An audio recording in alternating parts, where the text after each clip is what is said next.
අපි ගමන් කරන මේ සසරේ අපි සතර අපායට යමු පිරිසක් කියලා. අපි දැනගත්තා මේ ධර්මය අහපු නිසා නේද? ඒ කියන්නේ ඕනෑම දැන් අපි ගත්තාම හැම කෙනෙක්ම සතර අපායේ නිදහස් වෙන්නේ නැහැ සෝතාපන්න වෙනකම්. සෝතාපන්න වෙච්ච දවසට නම් ඔන්න කෙනෙක්ට තීරණය කරන්න පුළුවන් මම සතර අපායෙන් නිදහස් වෙච්ච කෙනෙක් කියලා. එතකොට අපි කවුරුත් සතර අපායෙන් නිදහස් වෙච්ච අයද නැහැ. එහෙනම් අපිට ඕනේ වෙලාවක ගිහිල්ලා තිරිසන් ලෝකෙ ඉපදෙන්න බැරිද? පුළුවන්. പ്രേත ලෝකෙ ඉපදෙන්න බැරිද? පුළුවන්. නිරේ ඉපදෙන්න බැරිද? පුළුවන්. ඒ නිසා අපි හොඳටම මේ තිසරණ සරණ ගිහිල්ලා සිල් ආරක්ෂා කරගෙන අපේ ජීවිතයට රැකවරණය සපයා ගන්න ඕනේ. සෝතාපන්න වෙන්න බැරි වුණොත් බුදුරජාණන් වහන්සේ දේශනා කරලා තියෙනවා ශ්‍රද්ධා මාත්‍රයක් තියෙන කෙනත් සතර අපායේ වැටෙන්නේ නැහැ කියලා. ඒ නිසා අපි හොඳට මේ තිසරණිය මනාවකට පිහිටන්න ඕනේ. එතකොට දැන් අපිට පේන ලෝක තියෙනවනේ. දැන් අපි ගත්තාම සතර අපාය ගැන කියනකොට අපිට සතර අපායෙත් පේන ලෝක තියෙනවා. මොනවාද අපිට පේන්නේ? දැන් අපිට පේනවා අපි හැරුණකොට මේ ලෝකේ ජීවත් වෙන සත්තු නේද? හරක්, කුරුල්ලෝ, ඊළඟට සිව්පා සත්තු, ඉගිල්ලා යන සත්තු, එතකොට ජලයේ ජීවත් වෙන සත්තු, නොඑක ආකාරයේ සත්තු බොහෝමයක් මේ පරිසරයේ ජීවත් වෙන අපිට පේනවා. හැබැයි ඒත් අපිට සීමා සහිතයි. ඇහැට පේන සත්තුත් ඉන්නවා, නොපෙනෙන සත්තුත් ඉන්නවා. ඒ වගේම අපිට පේනවා මේ ලෝකේ ජීවත් වෙනවා මිනිස්සුયો. අපි වගේම මිනිස්සුયો විවිධාකාරයි. සමහර අය උසයි, සමහර අය මිටි, සමහර අය කළුයි, සමහර අය සුදුයි නේද? අපිට එහෙම සමහර අය දුප්පත්, සමහර අය පොසත්, ওই විදිහේ විවිධාකාරකම් මිනිස්යන් අතරත් පේන්නේ නැද්ද? මිනිස්යන් අතරත් පේනවා. ඇයි ඒ? සසරේ ගෙන ආපු විදිහට. අපි සසරේ ගෙනල්ලා තියෙන විදිහට තමයි අපිට රූපය හම්බුනේ. අපි සසරේ දුන්න විදිහින් නිසා තමයි අපිට මේ කාලේ කණ්ඩ ලැබෙන්නේ. ආන් ඒ විදිහට මනුස්ස ලෝකෙත් වෙනස්කම් එක්ක ජීවත් වෙනවා අපිට පේනවා.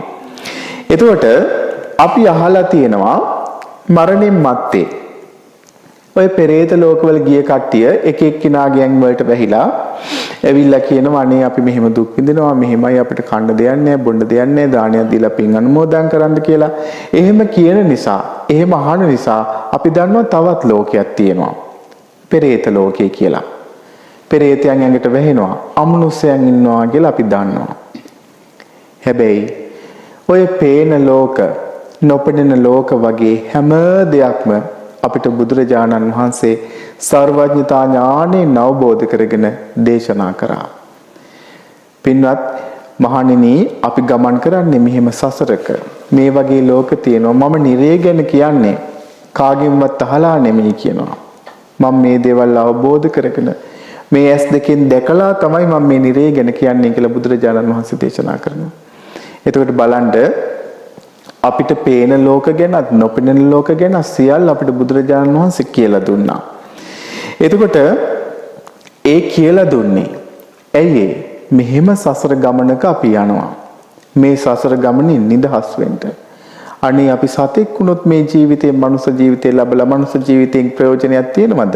ලැබිච්ච මනුෂ්‍ය ජීවිතෙන් නෑ. අපි මෙතනින් උඩට යන්නයි උත්සාහ කරන්න ඕනේ. සසර ගමන නතර කරන තැනටයි යන්න අපි උත්සාහ කරන්න ඕනේ. ඒ නිසා බුදුරජාණන් වහන්සේ අපිට පේන නොපෙනෙන ලෝක ඔක්කොම පෙන්වලා දුන්නේ මේ වගේ දුක්ඛිත සසරක අපි ගමන් කරන්නේ. මේ වගේ මහා දුකක් තියෙනවා. ඒ දුක තමයි අපි අවබෝධ කරගන්න ඕනේ කියලා බුදුරජාණන් වහන්සේ අපිට පෙන්වලා දුන්නා. එතකොට දැන් ඔන්න අපිට මනුෂ්‍ය ජීවිතයක් ලැබිලා තියෙනවා. මේකත් පිනක ප්‍රතිඵලයක්. අපි හිතින්, කයින්, වචනෙන් සම්වරව හැසිරීලා, සුචරිතේ හැසිරීලා හොඳ දේවල් කරපු නිසා තමයි මෙහෙම සුගති ලෝකෙක ඉන්න ලැබුණේ, ඉපදෙන්න ලැබුණේ. අපි හිතින්, කයින්, වචනෙන් අපි වැරදි දේවල් කරා නම්, දුෂ්චරිතේ කරා නම්, අපි කියමු සත්තු මරලා නම්, හොරකම් කරලා නම්, වැරදි කාම සේවනයේ හැසිරීලා නම්, බොරු කියලා නම්, මත්ද්‍රව්‍ය පාවිච්චි කරලා නම්, අපි පන්සිල් පදත්ත ආරක්ෂා කළා නැත්නම් අපිට මෙහෙම මනුස්ස ජීවිතයක් ලැබෙන්නේ නැහැ. අපිට උතුම් මේ මනුස්ස ජීවිතය ලැබුණේ මොකක් නිසාද? සසරේ කරපු පිනක් නිසා.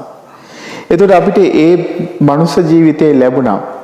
ඒ ලැබිලා එසේ මෙසේ දෙයක් නෙමෙයි. මනුස්ස ජීවිතයක් ලැබිලා බුද්ධ ශාසනයක් මුණ ගැසීම. නේද? දැන් අපිට මේ මනුස්ස ජීවිතයේ අපිට අනිත් අයට වඩා මේ මනුස්ස ජීවිතේ වටින්නේ ඇයි ඒ? බුදුරජාණන් වහන්සේගේ බුද්ධ ශාසනයත් අපිට මුණ ගැහුණා. සසරේ ඕනි තරම් මනුස්ස ජීවිත ලැබිලා අපි සසරේ එන්න ඇති. හැබැයි අපිට බුද්ධ ශාසනය මුණ ගැහුණ පළවෙනි අවස්ථාව මේක වෙන්නත් පුළුවන්. ඒ නිසා හොඳට මතක තියාගන්න මනුස්ස ජීවිතය ලැබීම දුර්ලභයි. ඊටත් වඩා දුර්ලභයි බුදුරජාණන් වහන්සේගේ බුද්ධ ශාසනය මුණ ගැහිම. ඒ අති දුර්ලභ අවස්ථාව තමයි අපේ ජීවිතේට ලැබුණේ. ඒ බුද්ධ ශාසනය මුණ ගැහිච්ච නිසා තමයි අපි පින් කරන්නේ. ඒ බුද්ධ ශාසනය මුණ ගැහිච්ච නිසා තමයි අපි කුසලයේ අකුසලයේ හඳුනාගන්නේ. ඒ බුද්ධ ශාසනය මුණ ගැහිච්ච නිසා තමයි අපි අකුසලයෙන් වෙන් වෙලා මේ විදියට සිල් සමාදන් වෙලා සිල් ආරක්ෂා කරගෙන අපේ මේ ජීවිතේ වගේම පරලොව ජීවිතයටත් අපි ආරක්ෂාව සපයාගන්නේ. ඒ නිසාම තමයි අපි දැනගත්තේ මේ සසර දුකයි කියලා. ඒ දුක්ඛිත සසරෙන් අපි ගොඩ වෙන්න ඕනේ කියලා අපි දැනගත්තේ බුද්ධ ශාසනය මුණ ගැහිච්ච නිසා. ඒ නිසා තමයි අපිට මේ විදිහට ධර්මයේ හැසිරෙන්න ආසාව සසර ගැන බිය පවා ඇති වෙන්නේ බුද්ධ ශාසනය මුණ ගැහිච්ච නිසා. ඒ නිසා අපි පින් කර ගන්නවා, කුසල් දහම් දියුණු කර ගන්නවා, ගුණ ධර්ම ඇති කර ගන්නවා, ආර්ය අෂ්ටාංගික මාර්ගයේ අංග දියුණු කර ගන්නවා. මේ විදිහට අපි ටික ටික අපේ සසර ගමන කෙටි කරන මාර්ගයට බැසගත්තේ බුදුරජාණන් වහන්සේගේ ධර්මය අහන්න ලැබිච්ච නිසා. ඒතර බලන්න මනුස්ස ජීවිතය ලැබීමේ දුර්ලභකම ගැන බුදුරජාණන් වහන්සේ දේශනා කරනවා. දැන් හිතන්න මේ හැම තැනම මුහුද තියෙන්නේ කියලා. මේ හැම තැනම මහා සාගරය කියලා හිතන්නකෝ. එතකොට මේ මහා සාගරයේ මේ කැස් බෑවෙක් ඉන්නවා. බුදුරජාණන් වහන්සේ දේශනා කරන්නේ නේද? කන කැස් බෑවෙක්. එතකොට මේ කැස් බෑවා දැන් මේ මොහොත මහා සාගරයේ වියදණ්ඩක් මොහොතේ පාවෙනවා. උතුරෙන් හුලං හමනකොට ඒක දකුණට ගහගෙන එනවා. දකුණෙන් හුලං හමනකොට උතුරට ගහගෙන යනවා. ඔය විදිහට බටහිරින් නැගෙනහිරට එහෙම මේ වියදණ්ඩ පාවෙවි තියෙනවා සාගරේ. පාවෙවි තියෙනකොට කවදා හරි අර කැස් බෑවා අවුරුදු 100කට වතාවක් ඔය මුහුදෙන් උඩට එනවා. හොඳට නුවණින් විමසන්න මේවා. දැන් බලන්න මේ හැමතැනම මුහුද. දැන් අපි කිව්වේ සතර මහා සාගරේවත් අපිට පේන මුහුද විතරක් නෙමෙයි හැමතැනම මුහුද. දැන් අපි කියමුකෝ මේ හරියත් එහෙම. ඒතර මේ මහා සාගරයේ ඉමක් කොනක් පේන්නේ නැති මුහුදේ තමයි ඔය වියදණ්ඩ පාවෙන්නේ.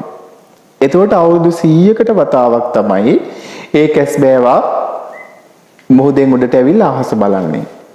ඒ අහස බලනකොට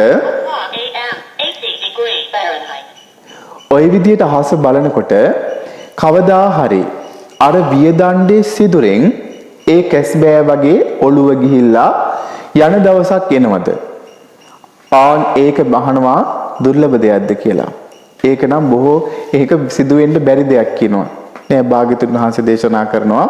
නෑ ඒක කලාතුරකින් වුණත් වෙන්න පුළුවන් කියනවා. අර මහා සාගරේ වියදණ්ඩ යනකොට අවුරුදු 100කට වතාවක් කැස් බෑ ඕඩට එන්නේ. ඕක මේ එක පාරක් දෙපාරක් හරි ඕක වෙනවා කියන එක වෙන්න පුළුවන් කියනවා කලාතුරකින් හරි. හැබැයි මනුෂ්‍ය ජීවිතය ලැබීම ඊටත් වඩා දුර්ලභයි කියලා කිව්වා. එහෙනම් හිතන්නකෝ අපිට මේ ලැබිච්ච මනුස්ස ජීවිතේ කොයිතරම් දුර්ලභද? ඉතින් මේ මනුස්ස ජීවිතය අපි වරද්දා ගත්තොත් නේද? අපි සිතින් කයින් වචනයෙන් මේ විදිහට ධර්මයේ හැසිරෙන්නේ නැතුව අපි සිත කය වචනේ වැරදි දේවල් වලට යොදලා අපි මේ මනුස්ස ජීවිතේ නැති කරගත්තොත් අපිට බොහෝ ගමනක් සසරේ නොයේ කාත්මල ඉපදිලා යන්න වෙයි. බොහෝ දුක්ඛිත ගමනක්. ඒ නිසා ඒ දුක්ඛිත සසර දැකලා තමයි බුදුරජාණන් වහන්සේ මේ විදිහට ධර්මයේ දේශනා කරේ. සීල සමාධි ප්‍රඥා විදිහට මේ ධර්ම මාර්ගයේ ගමන් කරලා මේ ආර්ය අෂ්ටාංගික මාර්ගයේ නැත්නම් මධ්‍යම ප්‍රතිපදාවේ ගමන් කරලා මේ ධර්මය අවබෝධ කරගන්න කියලා. එතකොට ඊළඟට බුදුරජාණන් වහන්සේ දේශනා කරා මේ සුගති ලෝකවල ඉපදින කට්ටියත් අපි ගත්තාම දැන් එක දවසක් බුදුරජාණන් වහන්සේ දහම් මණ්ඩපයේ ඉදි මෙහෙම පොළොවෙන් මියසිලට පස් ටිකක් අරගෙන භාග්‍යතුන් වහන්සේ දේශනා කරනවා. පින්වත් මහණෙනි, මේ මහ පොළොවේ තියෙන පස්ද වැඩි, මගේ මේ අතේ තියෙන පස්ද වැඩි කියලා. නියසිල මත තියෙන පස්ද කියලා. ස්වාමීනි භාග්‍යතුන් වහන්සේ මේ මහ පොළොවත් එක්ක බලද්දී ඔය අතේ තියෙන්නේ හරීම සුළු පස් ටිකක් කියලා කිව්වා. පොඩ්ඩයි තියෙන්නේ කියලා කිව්වා. එතකොට කියනවා මහණෙනි මේ වගේ පිරිසක් තමයි මනුස්ස ලෝකේ උපදිනවා නම් සුගති ලෝකෙක උපදිනවා නම් බොහෝ මේ පහ පොළොව වගේ පස් වගේ පිරිසක් සතර අපායේ ගිහිල්ලා උපදින්න කිව්වා. එහෙනම් නියසිරට ගත්ත පස් ටික වගේ පිරිසක් තමයි ආය සුගති ලෝකෙක යනවා නම්. එතකොට බලන්න මේකේ කොයිතරම් අමාරු කටයුත්තක්ද. ඒ නිසා අපි අමාරුවෙන් හරි ඒ නියසිලට ගත්ත පස් ටික වගේ පිරිස අතරට එන්න ඕනේ. තෙරුවන් මනාව පිහිටලා හොඳට සීලයක් ආරක්ෂා කරගෙන සිත කය වචනය සම්වර කරගෙන මාර්ගාංග පුරුදු කරගෙන අපි මේ ධර්මයේ පුරුදු කරගන්න ඕනේ. එතකොට බුදුරජාණන් වහන්සේ දැන් මේ සසර ගැන තවත් දේශනා කරලා තියෙනවා. කොයිතරම්ද කියලා. එතකොට බුදුරජාණන් වහන්සේ දේශනා කරනවා මේ මුළු දඹදිවම තියෙන ලී වර්ග අරගෙන දැන් දඹදිව තලයේම තියෙන හිතන්නකෝ දැන් අපේ රට වගේ කී ගුණයක් විශාලයිද ඉන්දියාව. ඒ වගේ විශාල රට තමයි මේ උපමාවට ගන්න. භාග්‍යතුන් වහන්සේ පහළ වෙච්ච දඹදිව මේ දඹදිව තලයේම තියෙන මේ දැව වර්ග ගස් වර්ග එකතු කරලා අඟල් 4 කෑලි වලට කපනවා කිව්වා. අඟල් 4 කෑලි වලට කපලා ඒ කෑලි අයින් කරනවා කියලා කිව්වා. මේ මගේ අම්මා, මේ මගේ අම්මගේ අම්මා, මේ මගේ අම්මගේ අම්මගේ අම්මා ආච්චි එහෙම කිය මේ අඟල් 4 කෑලි අයින් කරනවා කිව්වා. ඔය අඟල් 4 කෑලි ඔක්කොම එවරුණත් මව්පරපුර නම් ඉවර වෙන්නේ නැහැ කියනවා. ඒ තරම් අපි මේ සසරේ ඇවිල්ලා ඊට පස්සේ කියනවා මුළු දඹදිවම තියෙන පස් එකතු කරලා වෙරළු ගෙඩි තරමට ගුලි කරනවා කියලා. ඊට පස්සේ ඒක අයින් කරනවා. මේ මගේ තාත්තා, මේ මගේ තාත්තගේ තාත්තා. එහෙම කිය පිය පරපුර එහෙම ඉවර වෙන්නේ නැහැ කියලා කියනවා. ඊට පස්සේ බුදුරජාණන් වහන්සේ දේශනා කරනවා අපි සසරේ එනකොට අම්මගේ මරණයේදී හඬපු කඳුළු අම්මා මැරුණාම අපි අඬනවනේ නේද? ඒ අම්මගේ මරණයේදී අපි හඬපු කඳුළු සතර මහා සාගරයේ ජලයට වැඩි කියනවා. හිතන්නකො කොහොමද කියලා.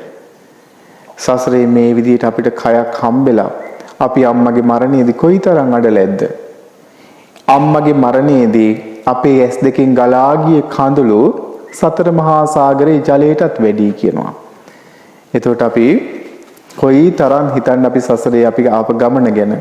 ඊළාට පියා නැතිවීමෙන් අඬපු කඳුළු ওই විදිහට කියනවා. සතර මහා සාගරයේ ජලයට වැඩි කියනවා. එතකොට මේ මහා පොළවට අපි දැන් සසරේ එනකොට අපිට හම්බෙනවා දැන් මනුස්ස කයක් හම්බුණා. මේ මනුස්ස කය පොළවට පස් වෙලා යනවා. ඊළඟට අපි සත්තු වෙලා අපි ඇට සැකිලි ගොඩ දීලා තියෙනවා මේ මහා පොළවට. නේද? විවිධාකාර සත්තු වෙලා.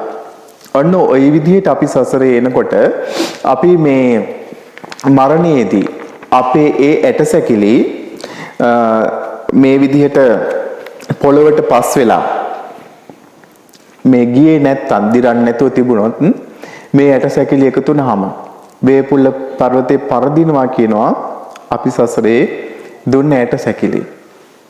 එහෙම ගමනක තමයි ඉපදිලා තියෙන්නේ. ඒ නිසා බලන්න ඔන්න ඔය විදිහේ ශාස්ත්‍ර ගමනක් තමයි අපිට මේ උරුම වෙලා තියෙන්නේ. ඒකෙන් නිදහස් වෙන්න තමයි අපි මේ විදිහට උතුම් ධර්මය අහලා ඒ දහම් කරුණු ජීවිතයට ගලපාගෙන අපි මේ උත්සාහ කරන්නේ. ඒතර මම අද කියලා දෙන ඔය කට්ටියට අක්ෂණය ගැන. ක්ෂණය කියලා කියන්නේ මොකද්ද? මේ සුළු මොහොතකට කියනවා ක්ෂණය කියලා. ඕන්න අපිට හම්බෙලා තියෙනවා මොකද්ද? ක්ෂණ සම්පත්තිය. මොකද්ද ක්ෂණ සම්පත්තිය කියලා කියන්නේ? මනුස්ස ජීවිතයක් ලැබුණා. ඒ මනුස්ස ජීවිතයත් එක්ක දැන් මෙතන ආයත හොඳට ඇස්කම් තියෙනවා නේද? හොඳට මේ අහන කරුණු මතක තියාගන්න අහන්න කන් දෙක ඇහෙනවා, ඇස් දෙක පේනවා, හොඳට අතපය තියෙනවා. ඔන්න එහෙම මනුස්ස ජීවිතයක් ලැබිලා ඒත් එක්කම අපිට බුද්ධ ශාසනය මුණ ගැහෙනවා. ඕකට කියනවා මොකක් කියලාද? ක්ෂණ සම්පත්තිය කියලා. හිතන්න දැන් ඉන්නවා මෙතන කන් ඇහෙන්නේ නැති ගොළු කෙනෙක්. ක්ෂණ සම්පත්තිය ලැබිලාද යාට? නෑ. කොහොමද ධර්මය අහන්නේ? නේද? ඊට පස්සේ මෙතන ඉන්නවා මන්ද බුද්ධික කෙනෙක්. මන්ද බුද්ධික කෙනෙක්. මෙතන ඇවිල්ලා ඉඳගෙන හිටියා කියලා ප්‍රයෝජනයක් තියෙද යාට? ප්‍රයෝජනයක් නෑ. එහෙනම් අපි එහෙම කුත් නැතුව අපිට හොඳට අතපය තියෙනවා, ඇස් කන් නාසය තියෙනවා. අපිට මේ අහන කරුණු මතක තියාගන්න හැකියාව තියෙනවා. මේ වගේ හොඳ මනුෂ්‍ය ජීවිතයක් ලැබුණා අපිට. ඒ මනුෂ්‍ය ජීවිතෙත් එක්ක වෙන්න බුද්ධ ශාසනය මොන ගැහුණා. මේකට මොකක් කියනවද? ෂණ සම්පත්තිය කියලා කියනවා. එහෙනම් ෂණ සම්පත්තිය අපිට ලැබුණා. ඔන්න බුදුරජාණන් වහන්සේ දේශනා කරන පින්වත් මහණෙනි. අක්ෂණයන් තියෙනවා. ඉපදෙන්නට නුසුදුසු ස්ථාන තියෙනවා. අක්කණ කියන සූත්‍රය භාග්‍යවතුන් වහන්සේ දේශනා කරන අක්කණ සූත්‍රයේදී ඉපදෙන්න නුසුදුසු තැන්. ඔන්න එක්කෙනෙක් ගිහිල්ලා උපදින. දැන් බුදුරජාණන් වහන්සේ නමක් ලෝකෙට පහළ වෙනවා. පහළ වෙලා බුදුරජාණන් වහන්සේ උතුම් ධර්මයේ දේශනා කරනවා. මේ සසර දුකින් නිදහසනේ චතුරාර්ය සත්‍ය ධර්මයේ බුදුරජාණන් වහන්සේ දේශනා කරනවා. බුදුරජාණන් වහන්සේගේ සිවණ පිරිස බිහි වෙනවා. මහා සංඝරත්නයේ ධර්මයේ දේශනා කරනවා. බුද්ධ ශාසනය බබලනවා. මේ කාලෙක කෙනෙක් ගිහිල්ලා ඉපදිලා ඉන්නවා නිරේ. බුදුරජාණන් වහන්සේ පහළ වෙන කාලෙක බුදුරජාණන් වහන්සේගේ ධර්මයේ දේශනා කරන කාලෙක සිවණ පිරිස බිහි වෙලා මේ බුද්ධ ශාසනය බබලන කාලෙක කෙනෙක් ඉන්නවා ගිහිල්ලා ඉපදිලා නිරේ. එයාට පුළුවන් ද ධර්මය අහන්න? එයාට පුළුවන් ද බුදුරජාණන් වහන්සේ දැක ගන්න? කිසි දෙයක් නැහැ. බුදුරජාණන් වහන්සේ දේශනා කරනවා ඉපදෙන්න නුසුදුසු ස්ථානයක් අක්කණයක්. කොහෙද එහෙනම්? නිරේ. ඊළඟට බුදුරජාණන් වහන්සේ දේශනා කරන පළවෙනි අවස්ථාව මතක තියාගන්න. දෙවෙනි එකට බුදුරජාණන් වහන්සේ දේශනා කරන සම්මා සම්බුදු කෙනෙක් ලෝකෙට පහළ වෙනවා. ඒ සම්මා සම්බුදුරජාණන් වහන්සේ උතුම් ධර්මයේ දේශනා කරනවා. මේ බුද්ධ ශාසනය බබලන කාලයක්. ඒ කාලේ කෙනෙක් ගිහිල්ලා උපදිනවා තිරිසන් ලෝකේ සතෙක් වෙලා. එයාට පුළුවන් ද ධර්මය අහන්න? එයාට පුළුවන් ද ධර්මයේ මතක තියාගන්න? එයාට පුළුවන් ද ධර්මයේ හැසිරෙන්න? එතකොට එයාට මේ ධර්මයෙන් ප්‍රයෝජනයක් තියෙනවද? නෑ. දැන් බුදුරජාණන් වහන්සේ වැඩ ඉන්නවා. සතෙක් වෙලා එයා උපදින්නේ. එයාට ඒකෙන් ප්‍රයෝජනෙ ගන්න බෑ. ඕන් එහෙනම් තව අවස්ථාවක් ඉපදින්න නුසුදුසු අවස්ථාවක් මොකද්ද? තිරිසන් ලෝකේ. ඊළඟ බුදුරජාණන් වහන්සේ දේශනා කරනවා සම්මා සම්බුදු කෙනෙක් ලෝකෙට පහළ වෙනවා. ඒ සම්මා සම්බුදුරජාණන් වහන්සේ උතුම් ශ්‍රී සද්ධර්මයේ දේශනා කරනවා. මේ කෙනා ඉපදිලා ඉන්නේ പ്രേත ලෝකේ. പ്രേත ලෝකේ අපි අහලා තියෙනවත් ධර්මය අවබෝධ කරගන්න පුළුවන් කියලා? නෑ. ඇවිල්ලා ඉඳී අහගෙනත් ඉඳී සමහරට. එයාලට මේ ධර්මයෙන් ප්‍රයෝජනයක් ගන්න බෑ. එහෙනම් ඕනේ ඉපදෙන්නේ නුසුදුසු තුන්වෙනි ස්ථානය මොකද්ද? പ്രേත ලෝකේ. ඊළඟ බුදුරජාණන් වහන්සේ දේශනා කරනවා කෙනෙක් සම්මා සම්බුදු කෙනෙක් ලෝකෙට පහළ වෙලා ඒ බුදුරජාණන් වහන්සේ මේ ධර්මයේ දේශනා කරනවා. දේශනා කරනකොට ඒ කෙනා ඉපදිලා ඉන්නේ දීර්ඝායුෂ තියෙන ලෝකෙක. මොනවාද දීර්ඝායුෂ තියෙන ලෝක? කල්ප ගණන් ආයුෂ. නේද? අරූප ලෝක, අසඤ්ඤතල,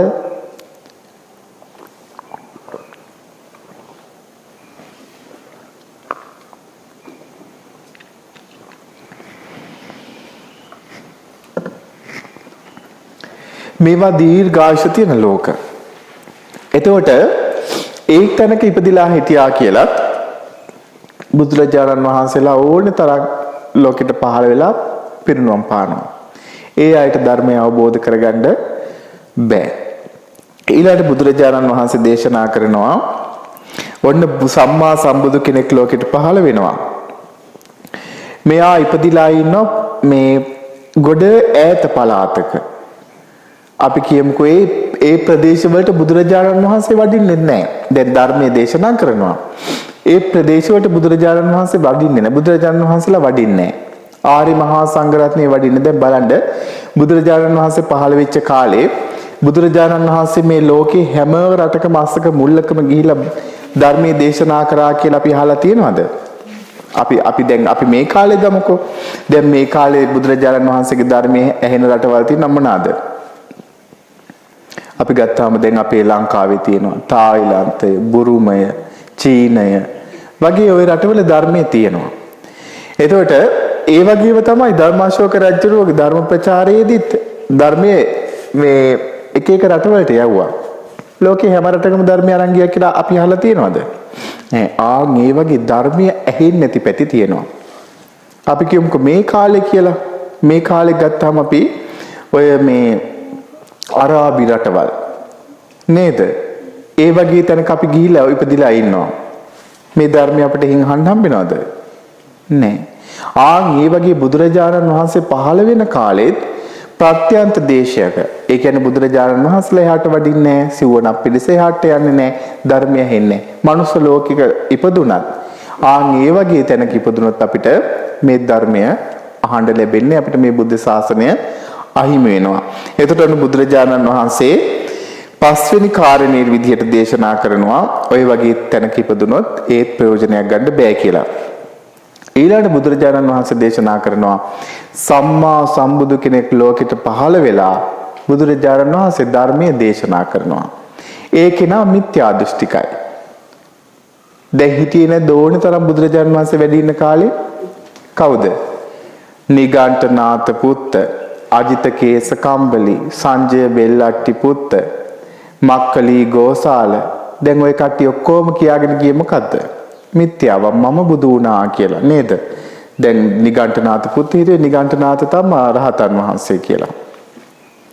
ඒ කාලෙත් සම්මා සම්බුදුරජාණන් වහන්සේ දැක ඒ ආගම්වල හිටි කට්ටිය හිටියේ නැද්ද ඕනේ තරම්?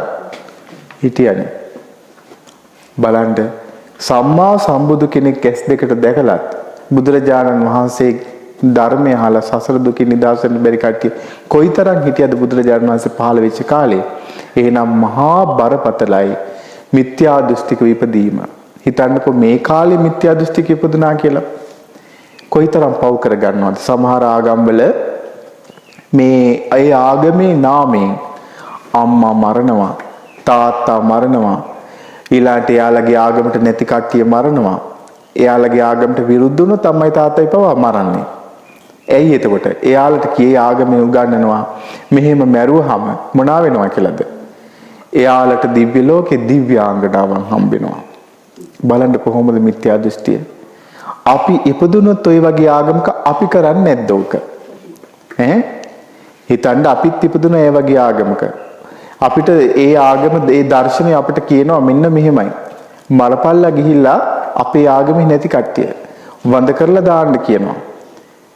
ඊට පස්සේ කියනවා මෙහෙමයි. අම්මා තාත්තා පවා ධර්මයට එන්නේ නැත්නම් අපේ ආගමට එන්නේ නැත්නම් මරන්න කියනවා. ඔන්න ඒ ආගම් වල උගන්වනවා. එතකොට මොකද කරන්නේ? ආගමේ නාමයෙන් ඒ කට්ටිය ආනන්තරීය පාප කර්ම කරගන්නවා. ආනන්තරීය පාප කර්ම කියලා කියන්නේ මොකද්ද? අතරක් නැතුව විපාක දෙනවා. ඒ කාර්තින් අම්මා මැරුවොත්, තාත්තා මැරුවොත්, බුදුරජාණන් වහන්සේගේ ලේසලුවොත්, සංඝයා බේද කරොත්, ඔය වගේ ඒ පාප කර්ම කරොත් එයා අනිවාර්යයෙන්ම කතන්දරයක් නැහැ, නිරේ ගිහිලා උපදිනවා. එතකොට බලන්න සමහර ආගම්වල තියෙනවා ධර්මයේ නිසා එයාලට සතර අපායේ දුක උරුම වෙනවා. නිරේ ගිහිලා උපදින්න කර්ම රැස් වෙනවා. නොදැනුවත් බලන්න අපි සරණ ගියේ එතකොට මේ බුදුරජාණන් වහන්සේගේ ධර්මයේ තියෙන වටිනාකම, මේ අපිට ලැබිච්ච උතුම් දායාදයේ තියෙන වටිනාකම කොයිතරම්ද? ඒ නිසා හොඳට මතක තියාගන්න අපි මරණයන් මත්තේ මනුස්ස ලෝකෙට ආවත් වැඩක් නැහැ. මිත්‍යා දෘෂ්ටික විපදුනොත් එතනින් එහාට අපේ ගමන වෙනස් වෙනවා. ඒ නිසා හොඳ ඊළාට සමහර ආගම්වල දැන් බුදුරජාණන් වහන්සේ වැඩි ඉන්න කාලෙත් තිබුණා. දැන් කොසල් රජුට සූදානම් වුණා මේ කොසල් රජුන්ට හීනයක් දැකලා ඔය අකුරු 4ක් සද්දයක් ඇහුණා රෑ හීනේ. සද්ද ඇහුණාට පස්සේ හොඳට බය වුණා. බය වෙලා ඇහුවා දැන් මේ කවුද ඉන්නවනේ මේ රාජමාලිගාවේ බ්‍රාහ්මණ කට්ටිය. අනාවක කියන අයගෙන් ඇහුවා රජතුමනි මම මෙහෙම හීනයක් දැක්කා මොකද කරන්නේ මේ බ්‍රාහ්මණවරුනි මම මෙහෙම හීනයක් දැක්කා පුරোহিত කට්ටියගෙන් අහනවා මම මෙහෙම හීනයක් දැක්කා මොකද කරන්නේ කියලා. එයා කිව්වා රජතුමනි බොහෝ භයානක හීනයක් ඕක කියලා. මේකට බිලි පූජාවක් තියන්න ඕනේ කියලා කිව්වා. කොහොමද? එළුවෝ 500යි, හරක් 500යි, ඊළාට දරුවෝ 500යි. ඔහොම එකතු කරලා දැන් රාජමාලිගාවට එකතු කරා. මල්ලිකා දේවිය බැලුවා මේ මොකද කරන්න යන්නේ කියලා. මල්ලිකා දේවිය ගිහිල්ලා කිව්වා මේ ඇහුවා රජතුමනි මොකද්ද මේ කියලා. ඒකට කිව්වා මේ මෙහෙම මම භයානක හීනයක් දැක්කා කියලා.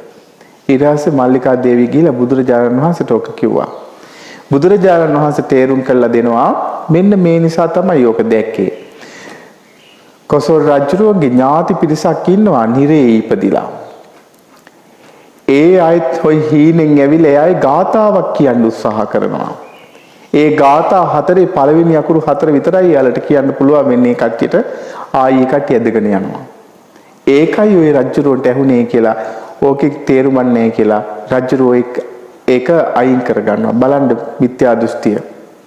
දැන් එදා සත්තු මැරුවා නම් දැන් අපි අහලා තියෙනවා අපි එක සතෙක්ගේ අපි කියමුකෝ එළුවෙක්ගේ බෙල්ලක් කපනවා කියලා. ආත්ම භාව 500ක් බෙලි කපලා මැරෙන්න කර්ම විපාකයක් අපට රැස් වෙනවා. කොහොමද වැඩි? එතකොට අද සමහර සත්තු ඉන්නවා. ඒ සත්තු කොයිතරම්වත් බේරන්න බෑ. සමහරට හරක් එහෙම අපිට බේරන්න දැන් අපි ගොඩක් වෙලාවට හරක් බේරන්න එහෙම සල්ලිත් එකතු කරනවා. එහෙම සතෙක් දෙන්නෙත් තමයි අපිට බේර ගන්න පුළුවන් වෙන්නේ. සමහර සත්තු මොන හේතුවෙන් හරි බේරගත්තට පස්සෙත් මැරෙනවා. ඇයි ඒ සතා කර්ම විපාක දැන් අපි කියමුකෝ හරකේ බේර ගන්නවා. බේරාගෙන ඇවිල්ලා ගෙදර ගැට ගහලා තියා ගන්නවා නිදහස් කරලා. පහුවදා බලද්දි හරකන්නේ ලිහලා කවුරු හරි අරන් ගිහලා මරලා. ඒ තරම් කර්ම විපාක රැස් කළා එයා ඉපදෙන්නේ මැරෙන්නම. බේරන්න බෑ. කර්ම විශ්ය අචින්ත්‍යයි. බුදුරජාණන් වහන්සේ තමයි. ඒ හින්දා තමයි බුදුරජාණන් වහන්සේ දේශනා කරේ සත්තු මරන්න එපා. හැබැයි මස් මාළු කන්න එපා කියලා කිව්වද? මස් මාළු කන්න එපා කිව්වේ නෑ. දැන් අපේ අයට සමහරවිට බුද්ධ පූජාවට කරවල කෑල්ලක්වත් හාල් මැස්සෙක්වත් තියන්න බයයි. එයි එහෙම බුදුරජාණන් වහන්සේ දේශනා කළා නෑ. අපිට කඩෙන් අරගෙන හදලා පූජා කරන්න පුළුවන්. බුදුරජාණන් වහන්සේ වළඳලා තියෙනවා. මහා සංඝරත්නය වළඳලා තියෙනවා. ඒ නිසා අපිට කිව්වේ මොකක් කියලාද? සත්තු මරන්න එපා කියලා කිව්වේ. සත්තු මැරුණොත් කර්ම රැස් වෙනවා. අපිටත් ඒ විදිහට මැරෙන්න වෙනවා. හැබැයි සත්තු ලෝකයේ බොහෝ සත්තු මැරෙනවා. සමහර කට්ටිය මරනවා, එයා කර්ම විපාක රැස් කරගන්නවා, එයා කර්ම විපාකෙන් නිදහස් වෙනවා. එහෙම සසරක් මේ යන්නේ. බුදුරජාණන් වහන්සේ ඔක දැක්කා. ඒ නිසා දැකලා සර්වඥතා ඥාණයෙන් අවබෝධ කරගෙන තමයි කිව්වේ. මේ විදිහට සතෙක් නම් මරන්න එපා. හැබැයි මස් මාළු අනුභව කරන්න එපා කිව්වේ නෑ. මස් මාළු අනුභව කරා කියලා සිල්පද කැඩෙන්නේ නෑ. අපි කියමු කඩේ මරලා තියෙන සතෙක් අපි අරගෙන ඇවිල්ලා සකස් කළා අපි ආහාරයට ගන්නවා. එහෙම ගත්තා කියලා ගැටලුවක් නෑ. දැන් මම ගත්තාම මමත් නිර්මාංශයි. මම මස් මාළු මේ වළඳන්නේ නෑ. හැබැයි මං එපා කියන්නේ කච්චිට කන්න. ඇයි බුදුරජාණන් වහන්සේගේ බුද්ධ වචනේ බුදුරජාණන් වහන්සේ දේශනා කළා තියෙනවා අපිට මරපු සතෙක් අපි ගත්තට පස්සේ ඒකේ ගැටලුවක් නැහැ කියලා. ඒ නිසා සමහර අය දෘෂ්ටිගත වෙනවා මේ විදිහයි කියලා. ඒක බුද්ධ දේශනාවත් එක්ක ගැලපෙන්නේ නැහැ. බුදුරජාණන් වහන්සේට අවසානට හම්බුනේ මොකද්ද? චුන්දකම්මාර පුත් බුදුරජාණන් වහන්සේට පූජා කරේ මොකද්ද? සූකර මණ්ඩවය. ඒ කියන්නේ ඌරු මස් නේද? ආන්ගේ නිසා එහෙම ඉතින් ඒ භාග්‍යතුන් වහන්සේ පිරිනොම් පාන මොහොතේ කිව්වා ඒ දානයත් බුදුරජාණන් වහන්සේට 15 වෙනිට පූජා කරපු සුජාතා දේවිය පූජා කරපු මේ කිරිපිඩු දානයත් එකම විපාකයයි කියලා කිව්වා. එහෙමයි. ඒ නිසා එහෙම බය වෙන්න එපා. මේ බුදුරජාණන් වහන්සේගේ බුද්ධ වචනේම අපි ජීවිතයට ගලපා ගන්න ඕනේ. වැරදි දේවල් වලට යන්න නරකයි. ඒ නිසා සමහර කට්ටිය දෘෂ්ටිගත වෙනවා. දෘෂ්ටිගත වෙන්න එපා කියලා මම කියන්නේ. ඒ කියන්නේ භාග්‍යතුන් වහන්සේ දේශනා කරපු විදිහට අපි කටයුතු කරගත්තාම හරි අපි කිසි කෙනෙක් අපි අවබෝධ කරපු කට්ටිය නෙමේ. සද්ධාති තථාගතස්ස බෝධි. බුදුරජාණන් වහන්සේ අවබෝධය අදහා ගැනීමමයි ශ්‍රද්ධාව. ඒ නිසා හැම කරගන්න ඕනේ. ඊට පස්සේ අපි ඔන්න කතා කරේ ධර්මය ඇහෙනවා එයා මිත්‍යා දෘෂ්ටිකයි. අපිට අවස්ථාව අහිමි වෙනවා. ඊට පස්සේ හත්වෙනි අවස්ථාව බුදුරජාණන් වහන්සේ දේශනා කරනවා ඔන්න භාග්‍යතුන් වහන්සේ සම්මා සම්බුද්ධත්වයට පත් වෙන සම්මා සම්බුදු කෙනෙක් ලෝකෙට පහළ වෙලා ඒ බුදුරජාණන් වහන්සේ මුලැමැද අග පිරිසුදු ඒ උතුම් ශ්‍රී සද්ධර්මයේ දේශනා කරනවා. දේශනා කරනකොට මෙයා මන්ද බුද්ධික කෙනෙක්. මන්දික බුද්ධික කෙනෙක් වෙලා ඉපදෙනවා.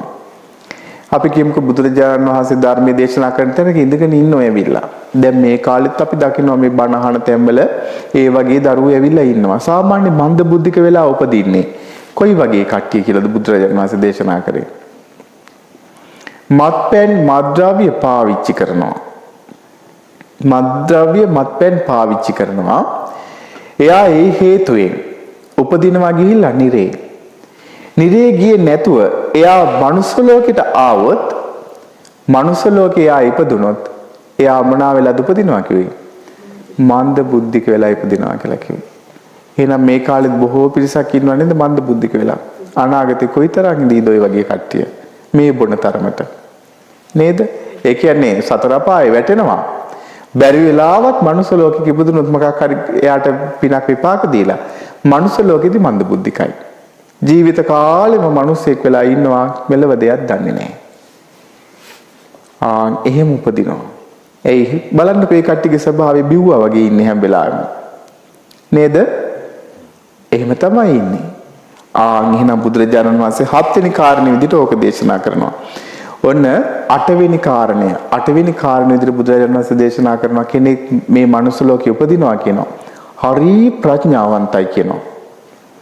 ඕනෙම කාරණයක් ඒ සැනින් කිව්ව ගමන් එයාට අහලා අවබෝධයක් කරා යන්න පුළුවන් නුවණක් එයාට තියෙනවා කියනවා. හොඳ බුද්ධිමත් කියනවා. හැබැයි ඒ කාලෙට බුදුරු ලෝකෙට පහළ වෙන්නේ නැහැ. බුදුරු ලෝකෙට පහළ වෙන්නේ නැති කාලයක්. ප්‍රඥාවත් එක්ක ඒ කියන්නේ හොඳට ඔළුවට වැටෙන නුවණකින් යුතු කෙනෙක්. සම්මා සම්බුදු කෙනෙක් ලෝකෙට පහළ වෙන්නේ නැහැ. එතකොට ප්‍රඥාවන්තව ඉපදුනත් වැඩක්ද? වැඩක් නැහැ. ඔන්න ඔය අට කියනවා බුදුරජාණන් වහන්සේගේ ධර්මය අවබෝධ කරන්න බැරි අවස්ථාවට ඕකට කියනවා මොකක් කියලාද? අක්ෂණය කියලා. එතකොට අක්ෂණ කීයක් තියෙනවද? 8ක් තියෙනවා. හිතන්න ඔය අටෙන් අපි නිදහස් වෙන්න ඕනේ. අපිට ඔය අටම මගේ හැරිලා අපිට එහෙනම් මේ උදා වුණේ මොකද්ද? ෂණ සම්පත්තිය. ලේසිද මේ හම්බෙච්ච සම්පත්තිය? එසේ මෙසේ දෙයක් නෙමෙයි. මහා ඒකයි කිව්වේ මහා දුර්ලභ දෙයක් අපිට මේ ලැබුණේ කියලා. මේ ෂණ සම්පත්තිය. එතකොට අපි මේ ෂණ සම්පත්තියෙන් ප්‍රයෝජන ගන්න ඕනේ. නේද? දැන් බලන්න මේ සීලය සමාදන් වෙලා සීලයක් ආරක්ෂා කරනගේ වටිනාකම කොයිතරම්ද? බුදුරජාණන් වහන්සේ දේශනා කරන පුඤ්ඤාභි සූත්‍රයේදී පුඤ්ඤාභිසන්ද සූත්‍රයේ කුසලාභිසන්ද සූත්‍රවල තිසරණ සරණ ගිහිල්ලා බුදුරජාණන් වහන්සේ සරණ ගිහිල්ලා ධර්මයේ සරණ ගිහිල්ලා මහා සංඝරත්නයේ සරණ ගිහිල්ලා සීල්පද 5ක් රකින්නවා. මොනවාද අපිට රකින්න තියෙන නිත්‍ය සීලය? පංච සීලය. අපි සතර පොයට උපෝසතේ සමාදන් වෙන්න ඕනේ. වෙනවද? වෙනවනම් හොඳයි. හතර පොයට උපෝසතේ සමාදන් වෙන්න ඕනේ. අනිත් දවස් වලට සීල්පද 5 ආරක්ෂා කරගෙන ඉන්න ඕනේ. නිත්‍ය සීලය, පංච සීලය අනිත් දවස්. දැන් අපි කියමු උපෝසතේ හැමදාම ඉන්න පුළුවන් කියලා. එහෙනම් ගොඩාක් හොඳයි. ඒ බුදුරජාණන් වහන්සේ දේශනා කරානේ තෙරුවන් සරණ ගිහිලා සිල්පද 5ක් රැකින කෙනාගේ ජීවිතවලට පුණ්‍ය ගංගාවල් කුසල ගංගාවල් 8ක් ගලනවා කියලා. ගඟක් ගලද්දී චුට්ටක් ගලනවා අය නතර වෙනවද? ඒක දිගට නොකඩවා ගලනවා. ඉතින් අපි දන්නේ නැණි අපි මේ විදිහට සිල් ආරක්ෂා කරනකොට අපේ ජීවිතවලට හැම වෙලාවම පින් ගංගාවල් ගලනවානේ. නේද? දැන් එතකොට අද තෙරුවන් සරණ ගිහලා සිල්පද කීයක්ද? 8යි. 8යි 3යි කීයද? 11යි. එතකොට අද පුණ්‍ය ගංගාවල් කුසල ගංගාවල් කීයක් ජීවිතේට ගන්නවද? 11ක් ගලනවා. ඒ සීලය කියන්නේ ඒකයි පුදුමාකාර රැකවරණයක් ජීවිතේට. දැන් බලන්න බයයි අපේ අය සිල්පද වලට. සිල්පද තියෙන බය වෙන්නද? සැපසේ පහසුවෙන් ඉන්න. දැන් බොරු කියන කෙනෙක්ට, කේලම් කියන කෙනෙක්ට, හිස් වචන කියන කෙනෙක්ට, පරස වචන කියන කෙනෙක්ට ඒවා කියද්දි පහසුයිද අපහසුයිද? ඒවා අහන කෙනාට පහසුයිද අපහසුයිද? දැන් බලන්න කෙනෙක් ඇවිල්ලා ඔයාලට බයිනවා. කෙනෙක් ඇවිල්ලා පරස වචන කිය බයිනවා. කියන කෙනා ද්වේෂයෙන් වෙවුල බයින්නේ. ඒතර එයා පහසුවෙන් දින්නේ අපහසුවෙන් දින්නේ? පස්සේ අහන කෙනා අරයා කෙරෙහි දේශසිතක් ඇති කරගෙන එයා ඉන්නේ අපහසුයෙන්. එතකොට පරුස වචන කියන්න එපා කියලා කවුද දේශනා කරේ? බුදුර ඒක දේශනා කරේ පහසුවෙන් ඉන්නද අපහසුවෙන් ඉන්නද? පහසුවෙන් ඉන්නනේ. කෙනෙක් කේලම් කියනවා ඇවිල්ලා. අහන කෙනාටත් ඇවිලෙනවා. කියන කෙනත් ඇවිල්ලා බිඳවන්නනේ කේලම් කියන්නේ නේද? අතන තියෙන දේ මෙතන කියනවා, මෙතන තියෙන දේ එතන කියනවා, උනා වගේ කියනවා නෑ. උන දේ නොඋනා වගේ මේ වෙච්ච දේ නොවෙච්ච විදිහට කියනවා, නොවෙච්ච දේ වෙච්ච දේ විදිහට කියනවා. ඔහොම තමයි කේලම් කියන්නේ. ආන් අර එහෙමුණා, මේ මෙහෙමුණා කියලා කියනවා. එතකොට ওই කියලා කේලම් කියපු කෙනා කේලම කියලා ගියාට පස්සේ දැන් කේලම අහපු කෙනා මොකද කරන්නේ? එයාට විතර්ක ගොඩයි. උන් දැන් මට මෙහෙමත් කියලා තියෙනවා දෙන්නම් මම මෙහෙමයි කියලා දැන් එයා කෙරෙහි ද්වේෂය ඇති කරගෙන පලි ගන්න චේතනාව ඇති කර ගන්නවා. ඔන්න බලන්න කේලම නිසා මනුස්ස ඝාතන පවා සිද්ධ වෙනවා. එතකොට බලන්න වචනේ තියෙන සම්වරකම. ඕක නොකියා ඉන්න පුළුවන් නම් දෙපැත්තම සම්වරයි දෙපැත්තම පිරිසුදුයි. එතකොට බුදුරජාණන් වහන්සේ සිල්පද පැනෙව්වේ කිසි කෙනෙක්ට අපහසුයෙන් ඉන්න නෙමෙයි. අපි මේ අපහසු කරගෙන තියෙන්නේ. දැන් ඔයාලා හිතනවා උපෝසත සිල් සමාදන් වුණාම සුදු රෙදි ඇඳගෙන උතුරු සළුව දාගෙන ඉඳගෙන දවසම ඉන්න ඕනේ බිම ඉඳගෙන. එහෙමද? එහෙම එකක් නැහැ. දැන් අපි කියමුකෝ අපිට මේ අපි කිව්ව අටවක පොයක හරි අපි මාසේ පොය දවස් තුනෙන් එක 15ක පොය ඇරෙන්න දවසක අපි ගෙදර සිල් සමාදන් වෙනවා. ගෙදර සිල් සමාදන් වෙලා සුදු රෙදි ඇඳගෙන උතුරු සළුව දාගෙන දැන් ඉතින් බණ අහගෙන මුළු දවසම ඉන්නවා. ළමයිට වෙලා කන්න දෙන්නේ නැහැ, ස්වාමියාට වෙලා කන්න දෙන්නේ නැහැ, ගෙදර වැඩක් පළක් කරන්නේ නැහැ. එතකොට එහෙම ප්‍රශ්න එනවා අපිට වෙලා දෙන්නේ මේකද කියලා එහෙම ඕනේ නැහැ. සිල් සමාදන් වෙලා හොඳට කට්ටියට වෙලා කන්න බොන්න දීලා තමන් සිහියෙන් නුවණින් 12ට ඉස්සෙල්ලා තමන් දාන අරගෙන අනිත් අයට කන්න බොන්න දීලා කටයුතු කරගෙන තමන් ඉන්නවා. තමන් සිල්පද කීයද සමාදන් වුණේ 8යි. ඒ 8 දැනගෙන ආරක්ෂා කරනවා. ඊට පස්සේ බයිස්කලයක නැගලා යන්න බයයි, වාහනයක නැගලා යන්න බයයි. ඕ සිල් සමාදන් වෙලා බය. සිල්පද ගැන දන්නේ නැති නිසා. ඉතින් මේ බයිස්කල් වල යන්න එපගෙන අපි වාහන වලින් වැළකීමේ සිල්පදේ කියලා සමාදන් වෙනවද? නෑනේ. ඒ නිසා එහෙම අපි මේවා කරගන්න ඕනේ. අපි මේවා හරියට දැනගෙන සිල්පද ගැන දැනගෙන අපි සිල් සමාදන් වෙන්න ඕනේ. සිල් ආරක්ෂා කරගන්න ඕනේ. එහෙම බලද්දී අපිට මේ සිල්පදට ආරක්ෂා කරගන්න ලේසි නැද්ද? පුළුවන් නේ ලේසියෙන්ම. දැන් බලන්න අද සිල් සමාදන් වෙච්ච කෙනෙක්ට හිතුනොත් අපි මේ සිල්පද ඊළඟ පොහොය වෙනකන් ආරක්ෂා කරනවා කියලා හිතුනොත් නෑ දැන් ඉස්සෙල්ලාම හිතුව දැන් ඊළඟ පොහොය වෙනකන් ගත්තොත් සතියක් තියෙනවනේ මම ඉස්සෙල්ලා මේ සිල්පද දවස් 3ක් ආරක්ෂා කරනවා කියලා අද සමාදන් වෙලා ඉන්නවා හෙටත් ඉන්නවා නිද්දත් ඉන්නවා හැබැයි දැනගෙන කරන්න ඕනේ එහෙම දැනගෙන කරගෙන ඉන්නවා ඊට පස්සේ බලනකොට පුළුවන් සමහරම අපි දන්නේ නම්මල හැම ඉන්නවා. දැන් මම දන්න අම්මා කෙනෙක් ඉන්නවා. අම්මා අවුරුදු 10ක් විතර එක දිගට උපෝසතේ. එහෙම සිල්පද ආරක්ෂා කරගෙන ඉන්නවා. ඒ නිසා අපි ඒව දැනගෙන කරන්න ඕනේ. සීලය අපිට මහා රැකවරණයක්. දැන් බලන්න සීලය රැකලා ටික වෙලාවක ඉඳලා දෙවියන් අතර ගිය කතා අපේ බුද්ධ ශාසනයේ තියෙනවා. දැන් ගත්තාම සාදු සූත්‍රය. ඔය මේ තියෙනවා මේ ඒ දෙවිවරුන්ට කියන්නේ සතුල්ලපකායක දෙවිවරු කියලා. දෙවි ලෝකයේ උපදිච්ච හේතුව. ඔන්න බුදුරජාණන් වහන්සේ වැඩ ඉන්න කාලෙක පිරිසක් නැව් නගිනවා. කොහේ නැව ඒ කාලේ බොහෝ ඈත වෙළඳාමේ තමයි නැවේ නැගලා යන්නේ. එහෙම නැවේ නැගලා යන්න කට්ටිය එකතු වෙලා දැන් ඔන්න 700ක පිරිසක් නැවට එකතු වෙනවා 701ක් 701ක පිරිසක් ඔතන එක්කෙනෙක් නැවට නගින්න කලින් මොකද කරන්නේ මහා සංඝරත්නයට දම්පැන් පූජා කරලා සිල්වත් වෙලා තමයි මෙයා නැවට නගින්නේ දැන් 701ක දාගෙන මේ නැව විදුලි වේගෙන් යනවා කියනවා මුහුදේ වේගෙන් යනවා කියනවා වේගෙන් ගිහිල්ලා දැන් දවස් 7ක් යනකොට මුහුද මැද දවස් 7ක් ගියාට පස්සේ මේ නැවේ සිදුරක් ඇවිල්ලා නැව ඇතුළට වතුර එනවා 701ක් කියන්නේ පොඩි නැවක්ද ඒක හස්සිය එකක් කියන්න පුළුවන්. ඒ ඔය හස්සිය එක නිකම් නෙමෙයි නියන්නේ වැඩිදාම් කරන්න. ඕකේ ගොඩාක් බඩු මුට්ටුත් පුරවලා තියෙනවනේ. එතකොට විශාල නැවක්. ඉතින් ඕක මුහුදේ ගිහිල්ලා දවස් ඔන්න 7ක් ගෙවිලා 7 වෙනි දවසේ මුහුද මැද්දේ නැව. ඔහොම තියෙනකොට මේ නැවට සිදුරක් ඇවිල්ලා වතුර පිරෙනවා. දැන් මොකද කරන්නේ? අර නැවේ ඉන්න කට්ටිය කෑ ගහන්න ගන්නවා. දෙයියොන්ගේ නම් කියා අනේ අපි බේරා ගන්න කියා කෑ ගහනවා. ඔහොම කෑ ගහ විලාප දෙන එකම කාලගොට්ටිය යොයි නැව වතුරේ. ඔය නැවේ ඉන්නවා එක්කෙනෙක්. උපාසක මහත්තයෙක්. උපාසක කියන්නේ කාටද? තෙරුවන් සරණ ගිහිල්ලා සීලයක් ආරක්ෂා කරන කෙනාට. එහෙනම් ඉන්න උපාසක මහත්තයෙක් ඉන්නවා. ඔය උපාසක මහත්තයා කිසි කලබලයක් නැහැ. දැන් අර මිනිස්සු 700ම කෑ ගහ විලාප දෙනවා. දෙයියන්ගේ නම් කිය අඬ ගහනවා. එයිද බේරගන්න? තිසර වේවත් තිබ්බනම් එයි බේරගන්න. එහෙම මොකක්වත් නැහැනේ.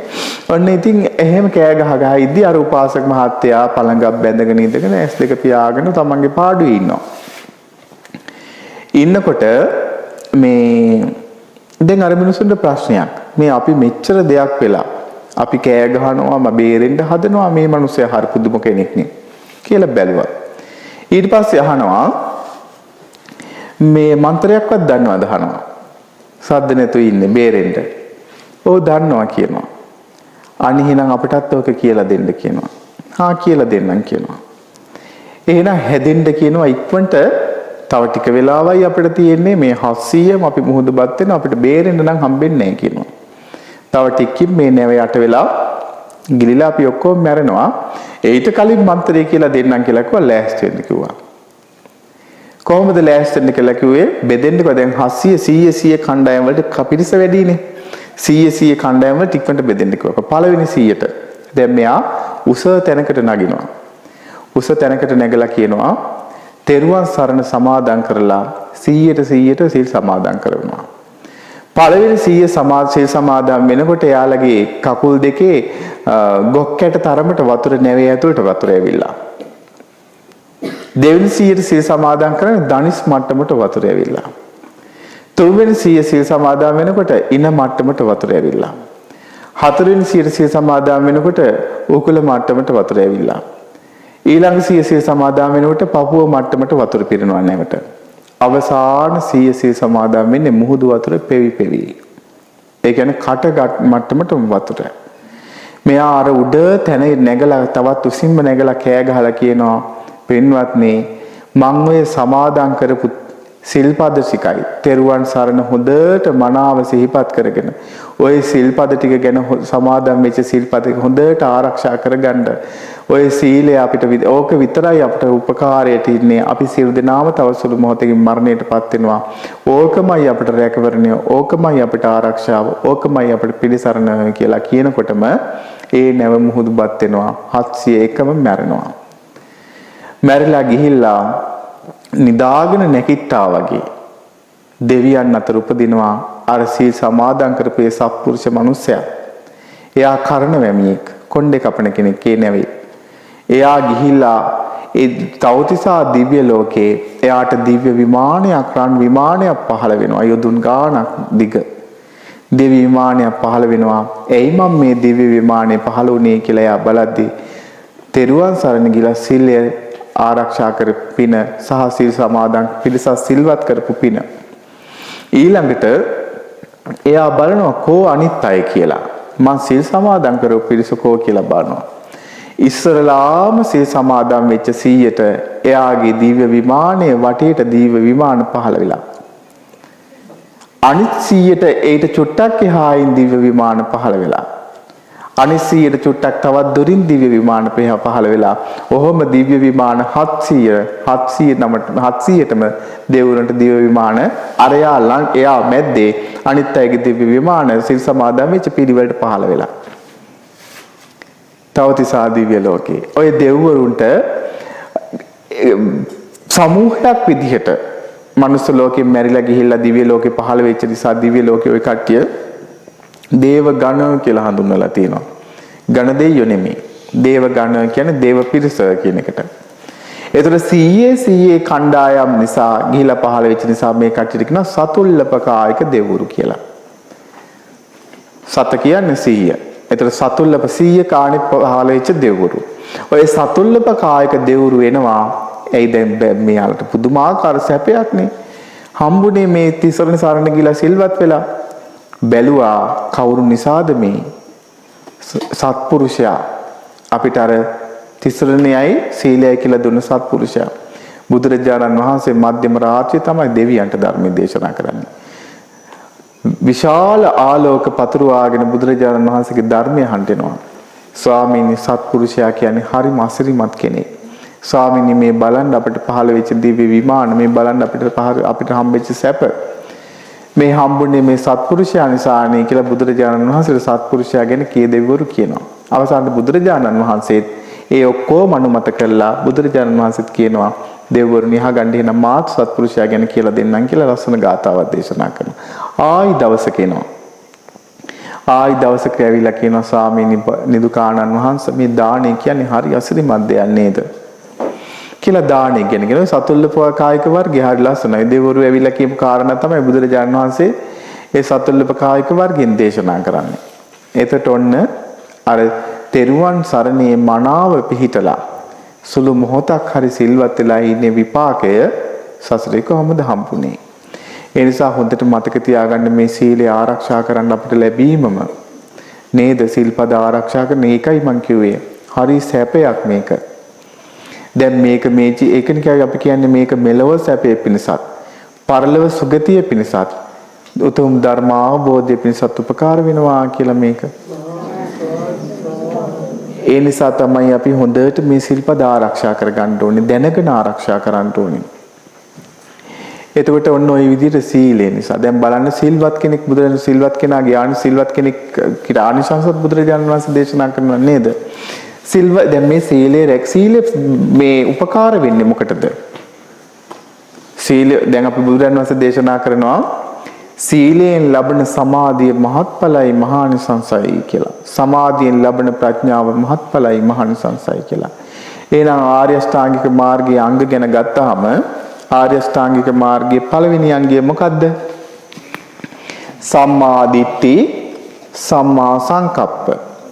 එතකොට සම්මා දිට්ඨි සම්මා සංකප්ප කියන දෙක අයිති වෙන්නේ කොතෙන්ටද? ප්‍රඥාවට.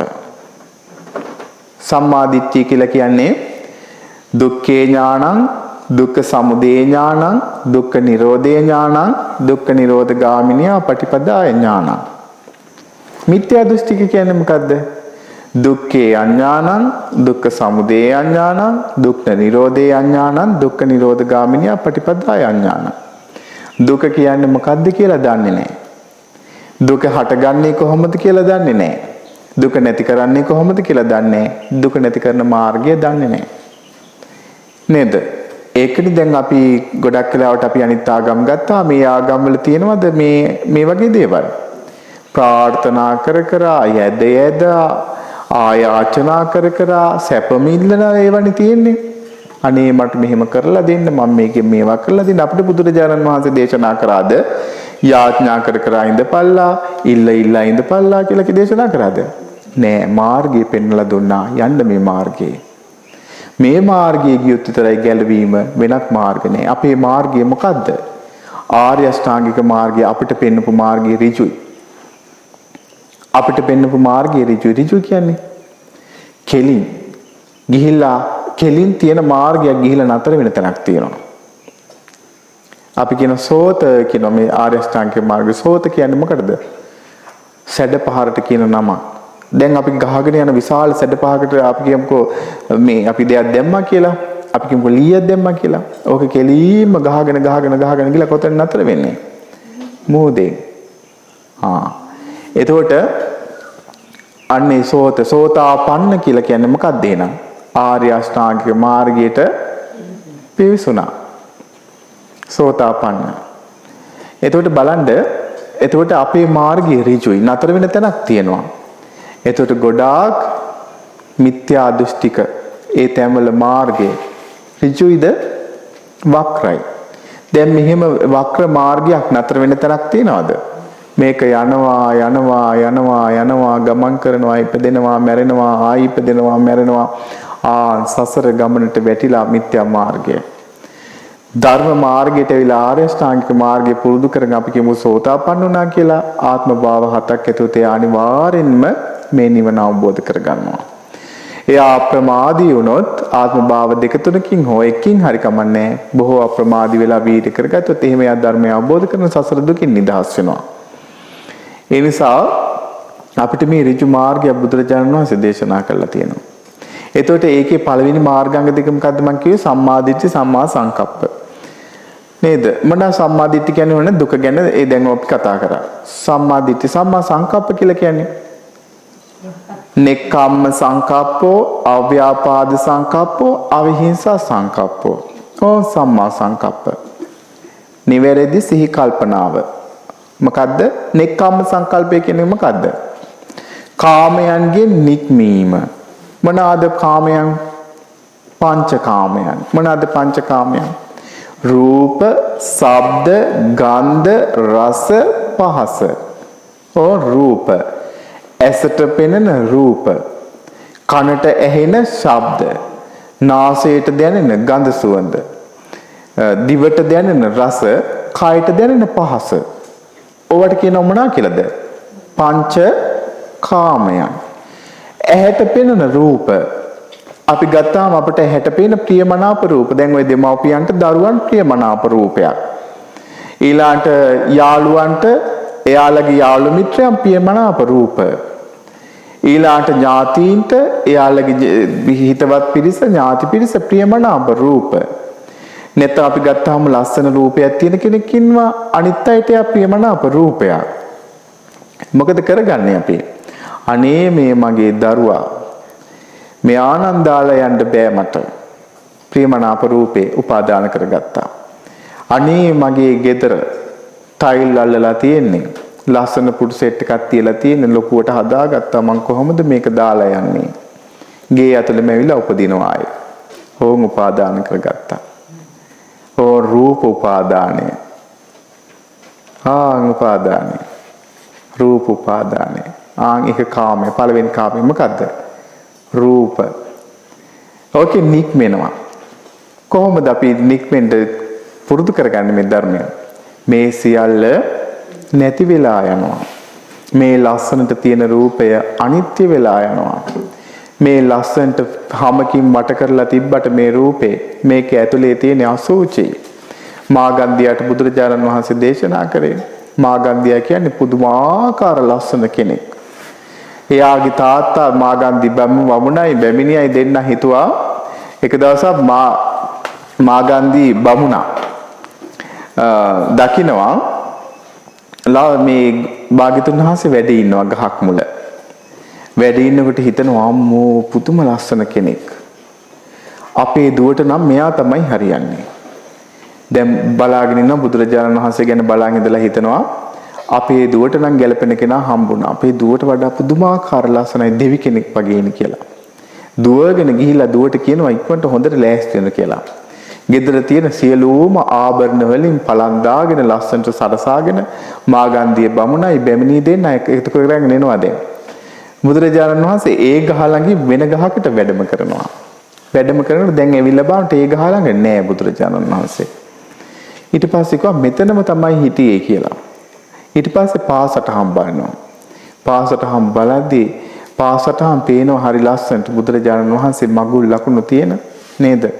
දැක්කට පස්සේ හිතෙනවා මේක නම් එසේ මෙසේ කෙනෙක්ගේ පාසටහන් නෙමෙයි කියලා ඒ පාසටහන් මාර්ගයකට දකින්නවා. බුදුරජාණන් වහන්සේ වැඩ ඉන්නවා. ඊට පස්සේ කියනවා මේ බලන්න අපේ දුව මෙයා හරි ලස්සනයි. මෙයා සරණ පාවා ගන්න මේ දඹදිව තලයේ රජවරු සිටුවලු සෑහෙන පිරිසක් එනවා. හැබැයි දුවට ලස්සනම කෙනෙක් තමයි අපි විවාහ කරලා දෙන්නේ. ඔබ තමයි සුදුසු කෙනා. දන්නේ සම්මා සම්බුදු කෙනෙක් කියලා.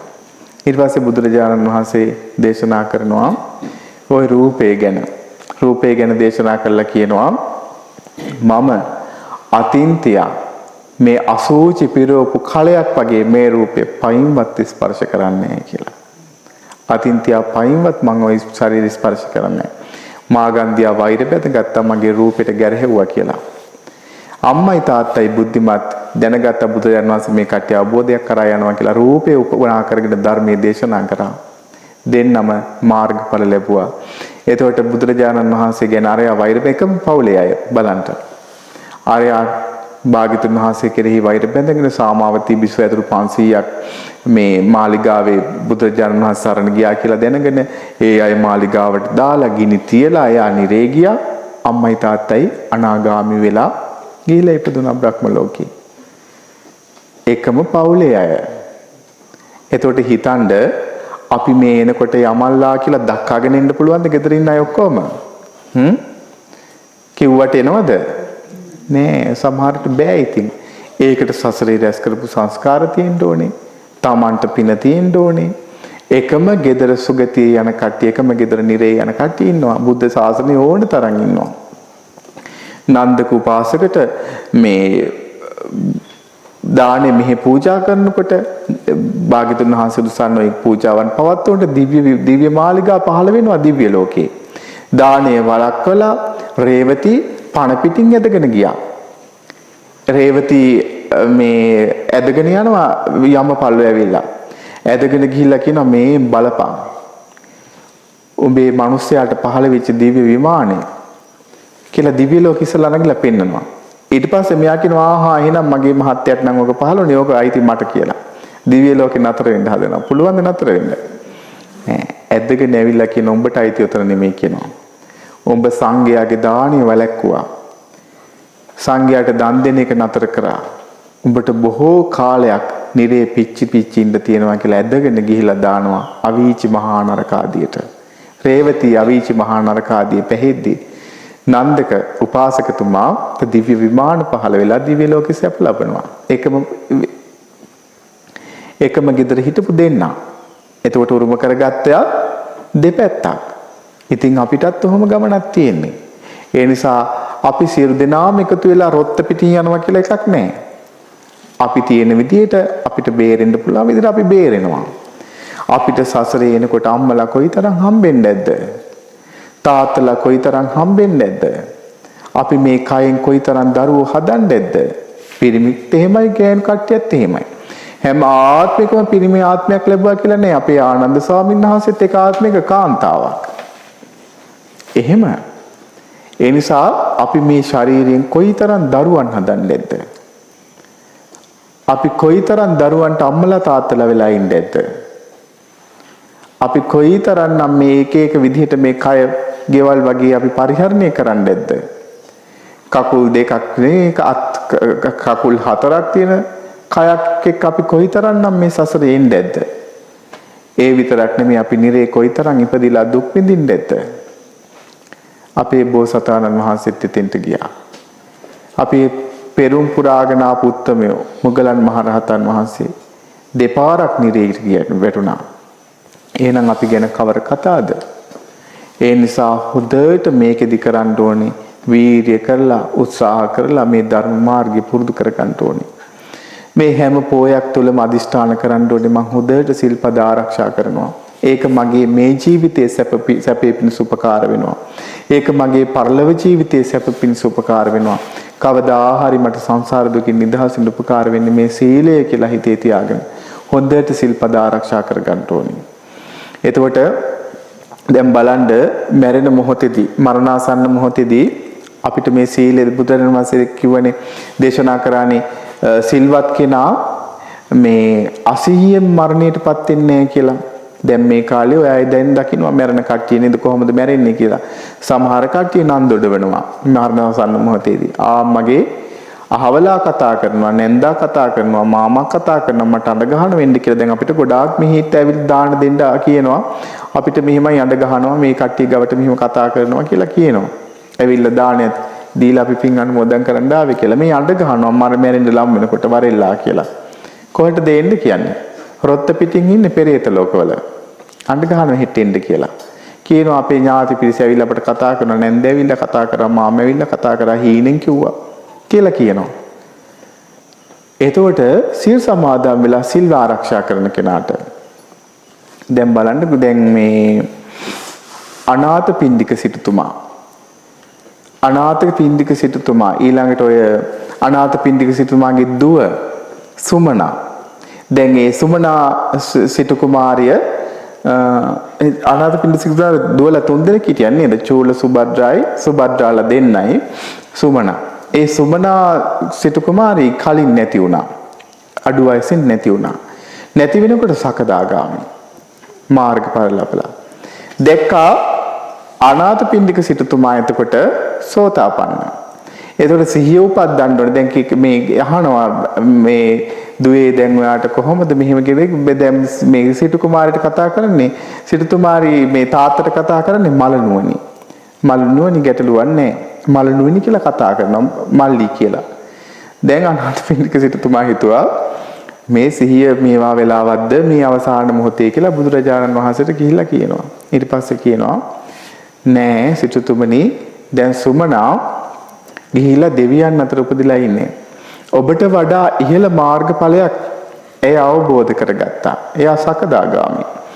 ඒ නිසා ඔබට තව ධර්මයේ අප්‍රමාදී වෙන්න. ඒ නිසා තමයි සිහිය උපද්දවන්න නිසා තමයි ඇය මලනුවණි කියලා කතා කරේ. කියලා ඒ විදිහට බුදුරජාණන් වහන්සේ ඒක පැහැදිලි කරලා දෙනවා. ඒතර සිල්වත් කෙනා ඒ විදිහට සිහියෙන් මැරෙන්නේ. ඒ නිසා හොඳට මතක තියාගන්න මේ සීලය අපිට පුදුමාකාර ආරක්ෂාවක්, රැකවරණයක්, ජීවිතයට ආභරණයක් වගේ. දුර ගමනක් යන කෙනෙක්ට බත් මුලක් වගේ කියලා සීලව මහරහතන් වහන්සේගේ තේර ගාථාවේ මේ සීලය ගැන ලස්සනට විස්තර කරලා තියෙනවා. ඊට පස්සේ අපි ගිය සැරේ සීලෙන් කතා කරා කොහොමද සීලෙන් 3 ආකාරයකින් පිරිසුදු වෙන්නේ කියලා. ඒකට කියනවා මොකක් කියලාද? ත්‍රිකෝටික පාරිශුද්ධිය කියලා. නේද? අපි ගිය සැරේ කතා කරා ත්‍රිකෝටික පාරිශුද්ධිය ගැන. සිල්පදවල කොහොමද? දැන් මෙහෙම හිතනවා කියනවා කෙනෙක්. අනේ මම මේ ඉපදිච්ච කෙනෙක්. මම මේ ඉපදිච්ච නිසා මම මේ මරණයට බයයි. මං කවුරු හරි ඇවිල්ලා මරනවට මං කැමතිද? මං කැමති නෑ මං මරනවට. එතකොට මමත් කැමති නෑ තව කෙනෙක් මරණයටපත් වෙනවට. ඒ තව කෙනෙකුත් කැමති නෑ යාගේ ජීවිතේ මේ තොර කරනවට. ඒ නිසා එහෙනම් මම මරණයට කැමතිත් නෑ. තව කෙනෙක් ඒකට කැමතිත් නෑ. ඒ නිසා මම සත්තු මරණකින් වෙන් වෙන්න ඕනේ. මම සත්තු මරණකින් වෙන් වෙනවා විතරක් නෙමෙයි. මේක වැරදි නිසා අනිත් අයටත් ගිහිල්ලා කියන්න ඕනේ අනේ ඔයාලත් මේ සත්තු මරණකින් අයින් වෙන්න. ඔයාලා මේ සත්තු මරණකින් සත්තු මැරීමෙන් වෙන් වෙන්න. ඊට පස්සේ සත්තු මරණකේ සත්තු මැරීමෙන් වැළකීමේ ආනිසංස ගැන කියන්න කියනවා. දීර්ඝායුෂ ලැබෙනවා සසරේ. මේ වගේ ධර්මය අවබෝධ කරගන්න ලැබෙනවා. ওই විදිහට සත්තු මරණකේ ආනිසංස ගැන කියන්න කියනවා. Taman සත්තු මරන්නේ අනිත් අය සත්තු මරණකින් වළක්වනවා. සත්තු මරණකින් ආනිසංස කියනවා. ඕම් ওই විදිහට ත්‍රිකෝටික පාරිශුද්ධිය තුන් පැත්තෙම පිරිසුදු විදිහට සිල්පද ආරක්ෂා කරන්න කියනවා. ওই විදිහට අපිට හැම සිල්පදේම කරන්න බැරිද? පුළුවන්. ඊළඟට හිතන්න කියනවා දෙවෙනි සිල්පදේ මොකද්ද? සොරකම් කරනවා. මම කැමතිත් නෑ මගේ දෙයක් කවුරුත් මේක කරන්න කියලා කිව්වේ කොහොමද බුදුරජාණන් වහන්සේ? තමන් උපමා කරගෙන. තමන් ගැන මෙහෙම හිතන මම කැමති නෑනේ මගේ දෙයක් කවුරු හරි හොරෙන් ගන්නවට. දැන් හිතන්නකෝ ඔයාලා ගව තියෙනවා පවුම් 5 රත්තරන් චේන් එකක්. ඕක දැන් දාගෙන යන්නත් බයයි කඩාගනී කියලා. ඊළඟට අල්මාරිය දාලා නිදා ගන්නත් බයයි කවුරු හරි ඇවිල්ලා අල්මාරියවත් කඩලා මේක උස්සාගෙන යයිද කියලා. නේද? ඊට පස්සේ කොට්ටේ යට දාගෙන නිදා ගන්නවා. මරලවත් මේක උස්සාගෙන යයිද දන්නේ නැහැ කියලා බයයි. ඔහොම ආරක්ෂා කරනවා. බලන්න ඉතින් කාමයන් තියෙන ළඟ තියෙනකන් දුකයි කියන්නේ ඕකයි. එතකොට තමන් හිතන්න කියනවා නේ මම කැමතිත් නෑනේ මගේ දෙයක් ගන්නවට. ඒ වගේ ඉතින් තව කෙනෙක් කැමතිත් නෑනේ යාළගේ දේවල් ගන්නවට. ඒ නිසා මම හොරකම් කරන එකෙන් වළකින්න ඕනේ. අනිත් අයත් හොරකම් කරන එකෙන් වළක්වා ගන්න ඕනේ. මේ හොරකම් කිරීමේ වැළකීම ගැන ಗುಣ කියන්න ඕනේ. ආනිසංස කියන්න ඕනේ. තුන් පැත්තකින් පිරිසුදු වෙනවා. ඊළඟ තුන්වෙනි සිල්පදේ මේ කාලේ බොහෝ කට්ටිය කඩාගෙන නිරේ වැටෙන්නේ අපායේ වැටෙන්නේ. වැරදි කාම සේවනය. අනේ මම කැමතිත් නෑනේ මගේ ස්වාමියාත් එක්ක වෙන කෙනෙක් ඉන්නවට. මම කැමතිත් නෑනේ මගේ බිරිඳත් එක්ක වෙන කෙනෙක් ඉන්නවට. ඒ වගේමනේ අනිත් අය කැමතිත් නෑනේ මගේ ස්වාමියාත් එක්ක මේ ඉන්නවට මගේ බිරිඳත් එක්ක ඉන්නවට කියලා තමන් හිතන්න කියනවා. තමන් කැමති නෑනේ.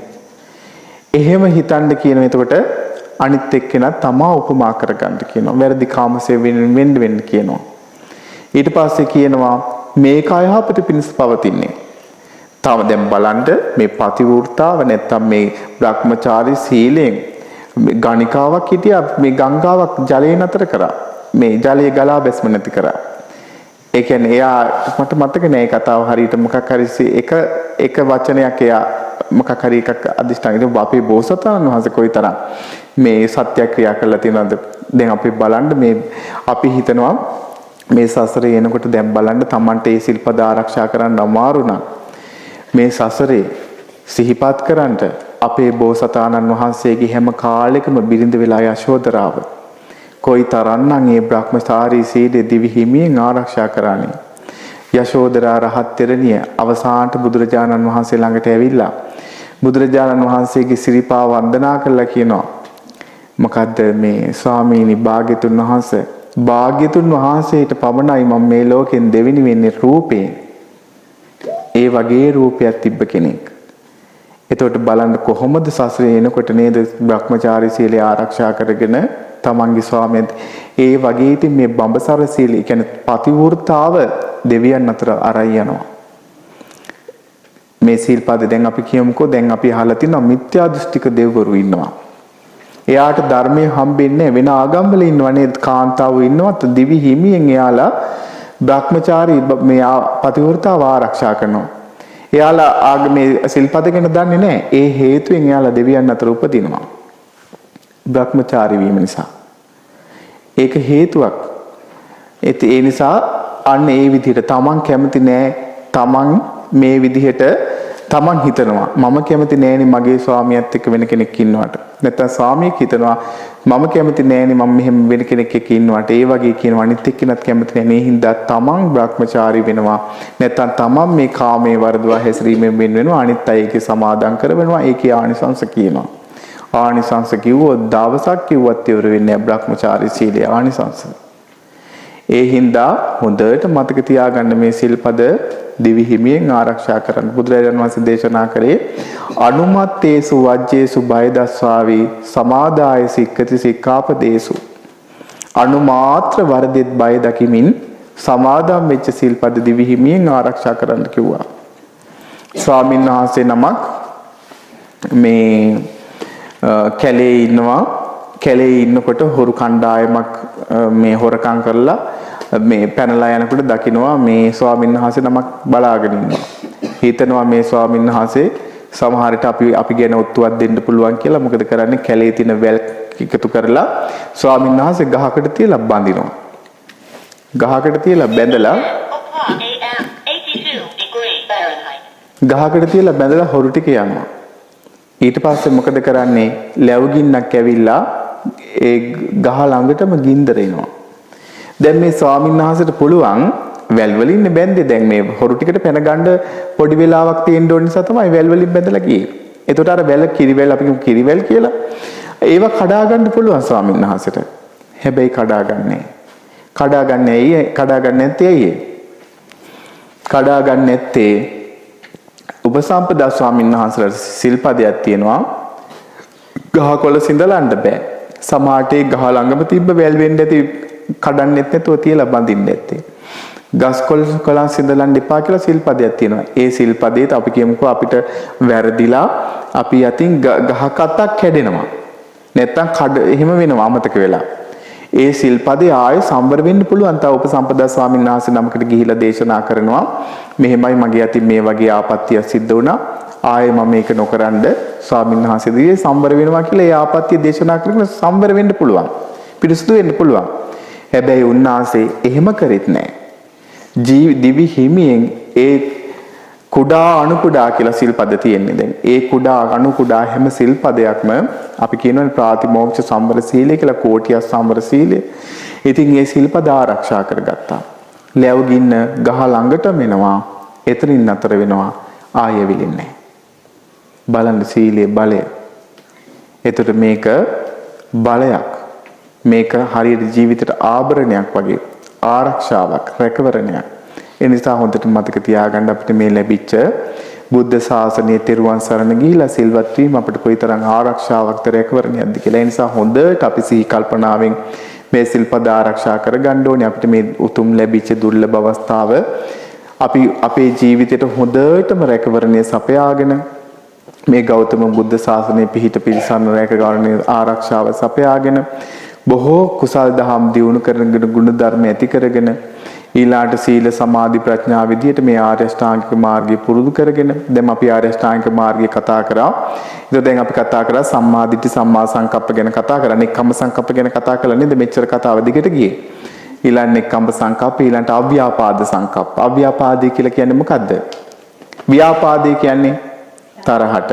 අව්‍යාපාදී කියන්නේ තරහ නැති සිතෙන් ඉන්නවා. හොසලගේ මැස යන්න බෑ කියන්නේ මදුරුවෙක් ඇවිල්ලා කුණු කුණු ගෑවත් තරහ යන්නේ නැද්ද අපිට? තරහ යනවනේ. ඒක පාලනය කරගන්නවා. නෙක්ඛම්ම සංකප්ප කියලා කියනවා කාමයන්ගෙන් නික්මීම. ඒ පංච කාමයන්ගෙන්. ඊළඟට අව්‍යාපාද සංකප්ප කියනවා තරහ නැති සිත. ඊළඟට අවිහිංසා සංකප්ප. හිංසාව කියන්නේ හිංසාව පීඩාව අපි තියෙනවනේ නේද? අපි ගත්තාම වචනින් බැනවදීමත් කෙනෙක්ට කරන හිංසාවක්. ඊළඟට කෙනෙක්ට ගහනවා, හිංසා කරනවා. ඒ සියලු දේවල් වලින් වෙන් වෙනවා. ඔන්න ඒකට කියනවා මොකක් කියලාද? සම්මා සංකප්ප. එහෙනම් බුදුරජාණන් වහන්සේ දේශනා කරේ සම්මා සංකප්ප කියලා මොකද්ද? නෙක්ඛම්ම සංකප්පෝ, අව්‍යාපාද සංකප්පෝ, අවිහිංසා සංකප්පෝ. ඔය දෙක අයිති වෙන්නේ කොතෙන්ටද? ප්‍රඥා ස්කන්ධයට. ඔන්න සීල ස්කන්ධය. සම්මා වාචා, සම්මා කම්මන්ත, සම්මා ආජීව. මොනවාද සම්මා වාචා? මුසාවාදා, පිසුනා වාචා, පරුසා වාචා, සම්පප්පලාභ. ඒ කියන්නේ මොනවාද? වචනේ. කේලම් බොරු කියන්නේ, කේලම් කියන්නේ, හිස් වචන කියන්නේ, පරුස වචන කියන්නේ. ඕක මොකද්ද? සම්මා වාචා. සම්මා කම්මන්ත. සොරකම් කරන්නේ ඊළඟට සොරකම් කිරීම ඊළඟට වැරදි කාම සේවනය අපි කයින් කරන දේවල් සම්මා කම්මන්ත. අපි ඒ වගේම වැළකීලා ඉන්නවා. අන්න සම්මා කම්මන්ත. සම්මා ආජීවය. ජීවත් වෙනවා. යහපත් ඉදිරිය කොහොමද යහපත් ඉදිරිය ජීවත් වෙන්නේ? අපි හොරකම් කළා නම් සල්ලි හම්බ කරන්නේ, සතු මරලා නම් සල්ලි හම්බ කරන්නේ, ඊළඟට අරක්කු පෙරලා නම් සල්ලි හම්බ කරන්නේ, වස විස විකුණලා නම් සල්ලි හම්බ කරන්නේ. ඒවම නේද? වැරදි කර්මාන්ත. ඒ වගේ අයින් වෙලා යහපත් විදිහට තමන්ගේ ජීවිතය ගත කරනවා. ඕකට කියනවා මොකද්ද? නිවැරදි ආජීවය.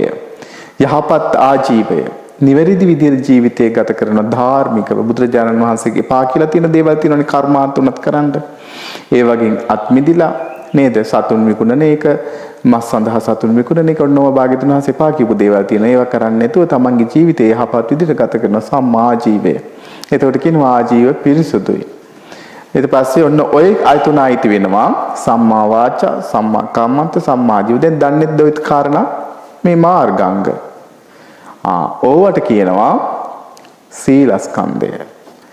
සම්මා වායාම, සම්මා සති, සම්මා සමාධි තුනට කියනවා මොකක් කියලාද? සමාධි ස්කන්ධය. වායාම කියන්නේ වීරිය කරනවා. නූපන් අකුසල් නූපදි වීම පිණිස වීරිය කරනවා. උපන් අකුසල් ප්‍රහාණය කිරන්න වීරිය කරනවා. උපන් අකුසල් ඊළඟට නූපන් කුසල් උපද්දවා ගන්න වීරිය කරනවා. උපන් කුසල් දහම් වැඩි දියුණු කරගන්න වීරිය කරනවා. ඔකට කියනවා සතර සම්‍යක් ප්‍රධාන වීරිය කියලා. දැන් අපිට නූපන් අකුසල් මොනවාද? දැන් කෙනෙක් කේලම් කියන්නේ නැත්නම් ඒක තමයි නූපන් අකුසලයක්. අනේ කේලම් කියන්නේ නැතුව ඉන්න මෙයා හිත සම්වර කරගන්නවා. වචනේ සම්වර කරගන්නවා. ඊළඟට තමන් බොරු කියන්නේ නැත්නම් ඒක තමන්ගේ නූපන් අකුසලයක්. බොරු නොකියා මින්දයා උත්සාහ කරනවා. නූපන් අකුසලයිද? ඊළඟට ඒ විදිහට ඊළඟට උපන් අකුසල් ප්‍රහාණය කරනවා. මේ කට හරි වාචාලයි. එතකොට නිතර හිස් වචන කියනවා. අපි හැමෝටම තියෙන දෙයක් මේක. එයා දැන් ඒක Tamanට උපදිච්ච අකුසලයක්. ඒක නැති කරගන්න උත්සාහ කරනවා. සමහර අය ඉන්නවා හරි හොඳයි. කොයි වෙලාවෙ බැලුවත් හරි වචනේ සම්වරයි අපිටත් බෑ සමහරට. හරි හොඳට කතා බහ අඩු කරගෙන වචනේ සම්වර කරගෙන ඉන්න කට්ටිය ඉන්නවා දුර්ලභයි. ඒක සසරෙන් වෙන දෙයක් වෙන්න ඇති. අපිට නම් විහිළුවක්වත් කරන්න හිතෙනවා හිතපු ගමන් කාට හරි යන්නලා දැන් ඕන් එක්කෙනෙක් ඉන්නවා. තනියම ගෙදර ඉන්න බෑ තනියම අල්ලපු ගෙදර යනවා දෙවෙනියා වෙන්න. ඇද ගන්නවා හැල්ලක් දවස ඉවර වෙනකොට මතක නැහැ හවස් වෙලා. තවත් එක්කෙනෙක් දකින්න ඔය දෙන්න හොඳ කතාවක් දාගෙන ඉන්න තුන්වෙනියා වෙන්න එයාත් රිංගනවා තෙන්ට. ඊට පස්සේ හොඳට තුන්දෙනා කතා බහ කර කර ඉන්නවා පේනවා තව ටිකක් කළා යනකොට පේනවා කොණ්ඩවලු පටලා ගන්නවා උඩින් බලම් මුට්ටි පෙරලෙනවා. ඊට පස්සේ ඔය ඉවරින් මොනවාගෙන්ද ගුටි කෙලි වලින්. වචනේ අසම්වර වෙලා. ඒ නිසා එහෙමනම් තමන්ට ඒක ඉපදිච්ච අකුසලයක් නැති කරන්න උත්සාහ කරගන්නවා. උපන් කුසල් වැඩි දියුණු කරගන්නවා. මම මෙච්චර කාලයක් පන්සිල් සමාදන් වෙවි හිටියේ. මම ආදී නම් අටසිල් සමාදන් වෙනවා දිගටම. අටසිල් සමාදන් වෙච්ච කෙනෙක් හිතනවා මට දසසිල් සමාදන් වෙන්න ඇත්නම් කියලා. එහෙම උපන් කුසල් වැඩි දියුණු කරලා ඊළඟට මම භාවනා කරන්නේ නැති කෙනෙක්. මම මෛත්‍රී භාවනාවවත් කරන්න ඕනේ කියලා විනාඩි 5ක් 10ක් භාවනා කරනවා. ඕක දියුණු කරගන්නවා. නෝපන් කුසල් වැඩි දියුණු කරගන්න. ඔය විදිහට සතර සම්ප්‍රදාන වීර්යයට කියනවා මොකක් කියද? සම්මා වායාම කියලා. සම්මා සති. සතිය කියන්නේ මොකද්ද? සිහිය. කායේ කායානුපස්සී විහෙරති. චිත්තේ චිත්තානුපස්සී විහෙරති. ධම්මේ ධම්මානුපස්සී විහෙරති. නේද අපි සතර සතිපට්ඨානය. වේදනාස වේදනානුපස්සී විහෙරති. කායානුපස්සනාව, වේදනානුපස්සනාව, චිත්තානුපස්සනාව, ධම්මානුපස්සනාව කියන මේ සතර සතිපට්ඨානය පුරුදු කරගන්නවා සිහියෙන් ඉන්න. එහෙම. දැන් අපි ගොඩාක් කලට මෙහෙම හිතමුකෝ සිහිය පවත්තන්ට. දැන් ඔය අම්මලාට හිතෙනවා නේ මේ අපේ දරුවෝ. මෙයාලා අපි කියන දෙයක් අහන්නේ. මෙහෙම කරනවා කිය දරුවෝ ගැන කල්පනා කර කර ඉන්නවා. ඔය අම්මලා කොයිතරම් දරුවෝ ගැන එහෙම හිතා හිටියට ඔය අම්මලාට යහපතක් වෙනවද? වියහපතක් වෙන්නේ නැහැ. එයාලගේ මාර්ගය යාලා වෙනස් කරගත්තා නම් එයාලට යහපතකුත් නැහැ. හැබැයි ඔය අම්මලා හිතා ඉන්නවා මෙහෙම දෙයක්. අනේ බුදුරජාණන් වහන්සේ සම්මා සම්බුද්දයිනේ. අපි සරණ ගියේ බුදුරජාණන් වහන්සේ ගුරුවරයෙක් නැතුව මේ දේවල් අවබෝධ කරගත්තනේ. බුදුගුණ සිහි කර කර ඉන්නවා. මොකද වෙන්නේ? කුසල් දහම් වැඩෙනවා. බුද්ධානුස්සතිය වැඩෙනවා. නැත්තම් සංඝයා ගැන හිතන් ඉන්නවා. අනේ කාශ්‍යප මහ රහතන් වහන්සේ කොහොම උත්තමයෙක්ද? සුපටිපන්නයිනේ. උජුපටිපන්නයිනේ. කීකියා සංඝ ගුණ හිතා ඉන්නවා. සංඝානුස්සතිය වැඩෙනවා. නැත්තම් ওই කට්ටිය ගන්න සීලය ගැන හිතනවා. මේ බලන්න මේ සමාජයේ ගත්තාම රොත්ත පිටින්ම දැන් මේ දවස්වල ඔන්ලයින් වලින් මත්පැන් මත්ද්‍රව්‍ය විකුණන්නත් කරනවා. ඊළාට මේ දවස් ගණන් රට ඇරලා තියෙනවා මත්පැන් කඩ ඔක්කොම අරිනවා. තමන්ට සීලයක් ආරක්ෂා කරන්න පුළුවන් පූජනීය ස්ථානවලට එකතු වෙන එක නතර කරනවා. එතකොට අපේ රජයෙන් අනුග්‍රහයකුත් නැහැ. සමාජයෙන් අනුග්‍රහයකුත් නැහැ. සීලයක් දියුණු කරගන්න. ඒ අතර අපි හිතනවා එහෙම පරිසරයකත් අනේ අපි සිල් සමාදන් වෙලා හිටියන්නේ. මේ සිල්පද අපි ආරක්ෂා කරගෙන හිටියන්නේ. මේ සමාජයක් බොරු කියද්දි මම බොරු කියන්නේ නැතුව දවසක් හරි හිටියන්නේ සම්බර වෙලා.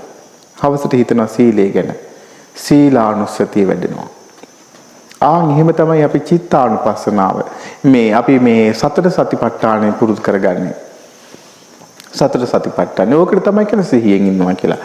පළඟක් බැඳගෙන ඉඳගෙන ඒක විතරන්නේ මේ සිහියෙන් සිටීම. දවස පුරාවට තමන්ට සිහිය පවත්වන්න පුළුවන් කුසල ධර්මයන් තුළ. ඒකට තමයි කියන්නේ සතර සතිපට්ඨාන කියලා. එක්ක කාය පිළිබඳව සිහිය පවත්වනවා. මගේ මේ කෙස් ඉදිලා මම ජීවත් වෙලා ඉන්න කාලෙත් ඉදිලා බිම වැටෙනවානේ. මේවා කෙස් පඨවි ධාතුවට එකතු වෙනවා. දැන් අපේ තියෙන මේ කිස කෙස් ධාතු වශයෙන් සිහිපත් කරනවා. ඊළඟ නැත්නම් අපේ මේ ශරීරය අනිත්‍ය වශයෙන් මෙනෙහි කරනවා. දැන් මට තරුණ කාලේ තිබ්බ ශරීරය නෙමෙයි දැන් තියෙන්නේ. මගේ දත් වැටිලා මගේ මේ ඇට දිරලා ඉඳගෙන ඉන්න බෑ. එක විදිහකට කොන්ද රිදෙනවා, කකුල් රිදෙනවා. තමන්ගේ ඇඟත් තමන්ට වාරුනේ. නැගිට ගන්න බෑ. ඒතර හුස්ම වැටෙන්නේ හරියට. ඒත් පස්සේ හුස්ම හිර වෙනවා. මේවා වෙනවා. දැන් ඉස්සර ලස්සනට වාතු කරා වගේ තිබ්බ මේ අත් පය දැන් ඇකිල්ලිලා, හැම ඇකිල්ලිලා මේක අනිත්‍ය වෙලා ගිහිල්ලා කියලා තමන්ගේ කාය ගැන මෙනෙහි කරනවා. මං කොහොම ලස්සනට හිටිය කෙනෙක්ද මේ බලන්නකො මගේ හිස කෙස් වල දැන් ඇති කියලා වෙනෙහි කරනවා. අර තියෙන්නේ අම්බපාලි රහත් තෙරණියගේ තේර ගාථාවේ. ඉස්සර මගේ ඇහි බැමි දෙක වලාකුළු දෙකක් වගේ ලස්සනයි. දැන් මගේ මේ ඇහි බැමි දෙක හොඳට මැකිලිලා ගියලා. බලන්න බුදු සමිඳුන් වදාළ ධර්මය.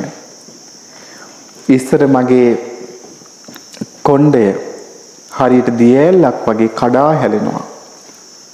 එහෙම කියලා හරිය ලස්සන තේර ගාතාවේ තියෙනවා. අම්බපාලි රහත් තෙරණියගේ. ඉතින් ওই විදිහට අපි එහෙම හිතනවා කය ගැන. අවන් කය ගැන හිතන එකට කියනවා කායානුපස්සනාව. එහෙම හිතලා අපි සතර සතිපට්ඨාන ඉන්න. ඒකට කියනවා මොකක් කියලාද? සම්මා සති කියලා. ඊට පස්සේ ඔය මාර්ගාංග දියුණු වෙලා ගිහිල්ලා අපි අවසානට මොකද කරන්නේ? මේ සීලය නිසා අපේ හිත සමාධිමත් වෙනවා. පළවෙනි ධානය, දෙවෙනි ධානය, තුන්වෙනි ධානය, හතරවෙනි ධානය කියන මේ ධානවලට කියනවා මොකක් කියලාද? සම්මා සමාධි කියලා. ඔන්න ආර්ය අෂ්ටාංගික මාර්ගය. ඒ නිසා මේ ආර්ය අෂ්ටාංගික මාර්ගය නම් පළවෙනි ඒක තමයි අපි යන්නේ සීල සමාධි ප්‍රඥා. ඒ නිසා සියලු දෙනාට මාර්ගාංග ටික දියුණු කරගෙන හොඳ සිල්වත් පිරිසක් විදිහට ආර්ය අෂ්ටාංගික මාර්ගයේ ගමන් කරලා මේ ජීවිතය සුවසේ සැපසේ ගත කරගෙන පරලොව ජීවිතයේ සුගතිගාමී රැකවරණය සපයාගෙන මේ ගෞතම බුද්ධ ශාසනය තුලදී මුතුම් චතුරාර්ය සත්‍ය ධර්මය අවබෝධ කරගෙන මේ ඉපදෙමින් මැරෙමින් ගමන් කරන ගෝර සසර දුකින් සදහටම නිදහස් වෙන්න උතුම් චතුරාර්ය සත්‍ය ධර්මය අවබෝධ කරගන්න සියලු දෙනාටම වාසනාව ලැබේවා.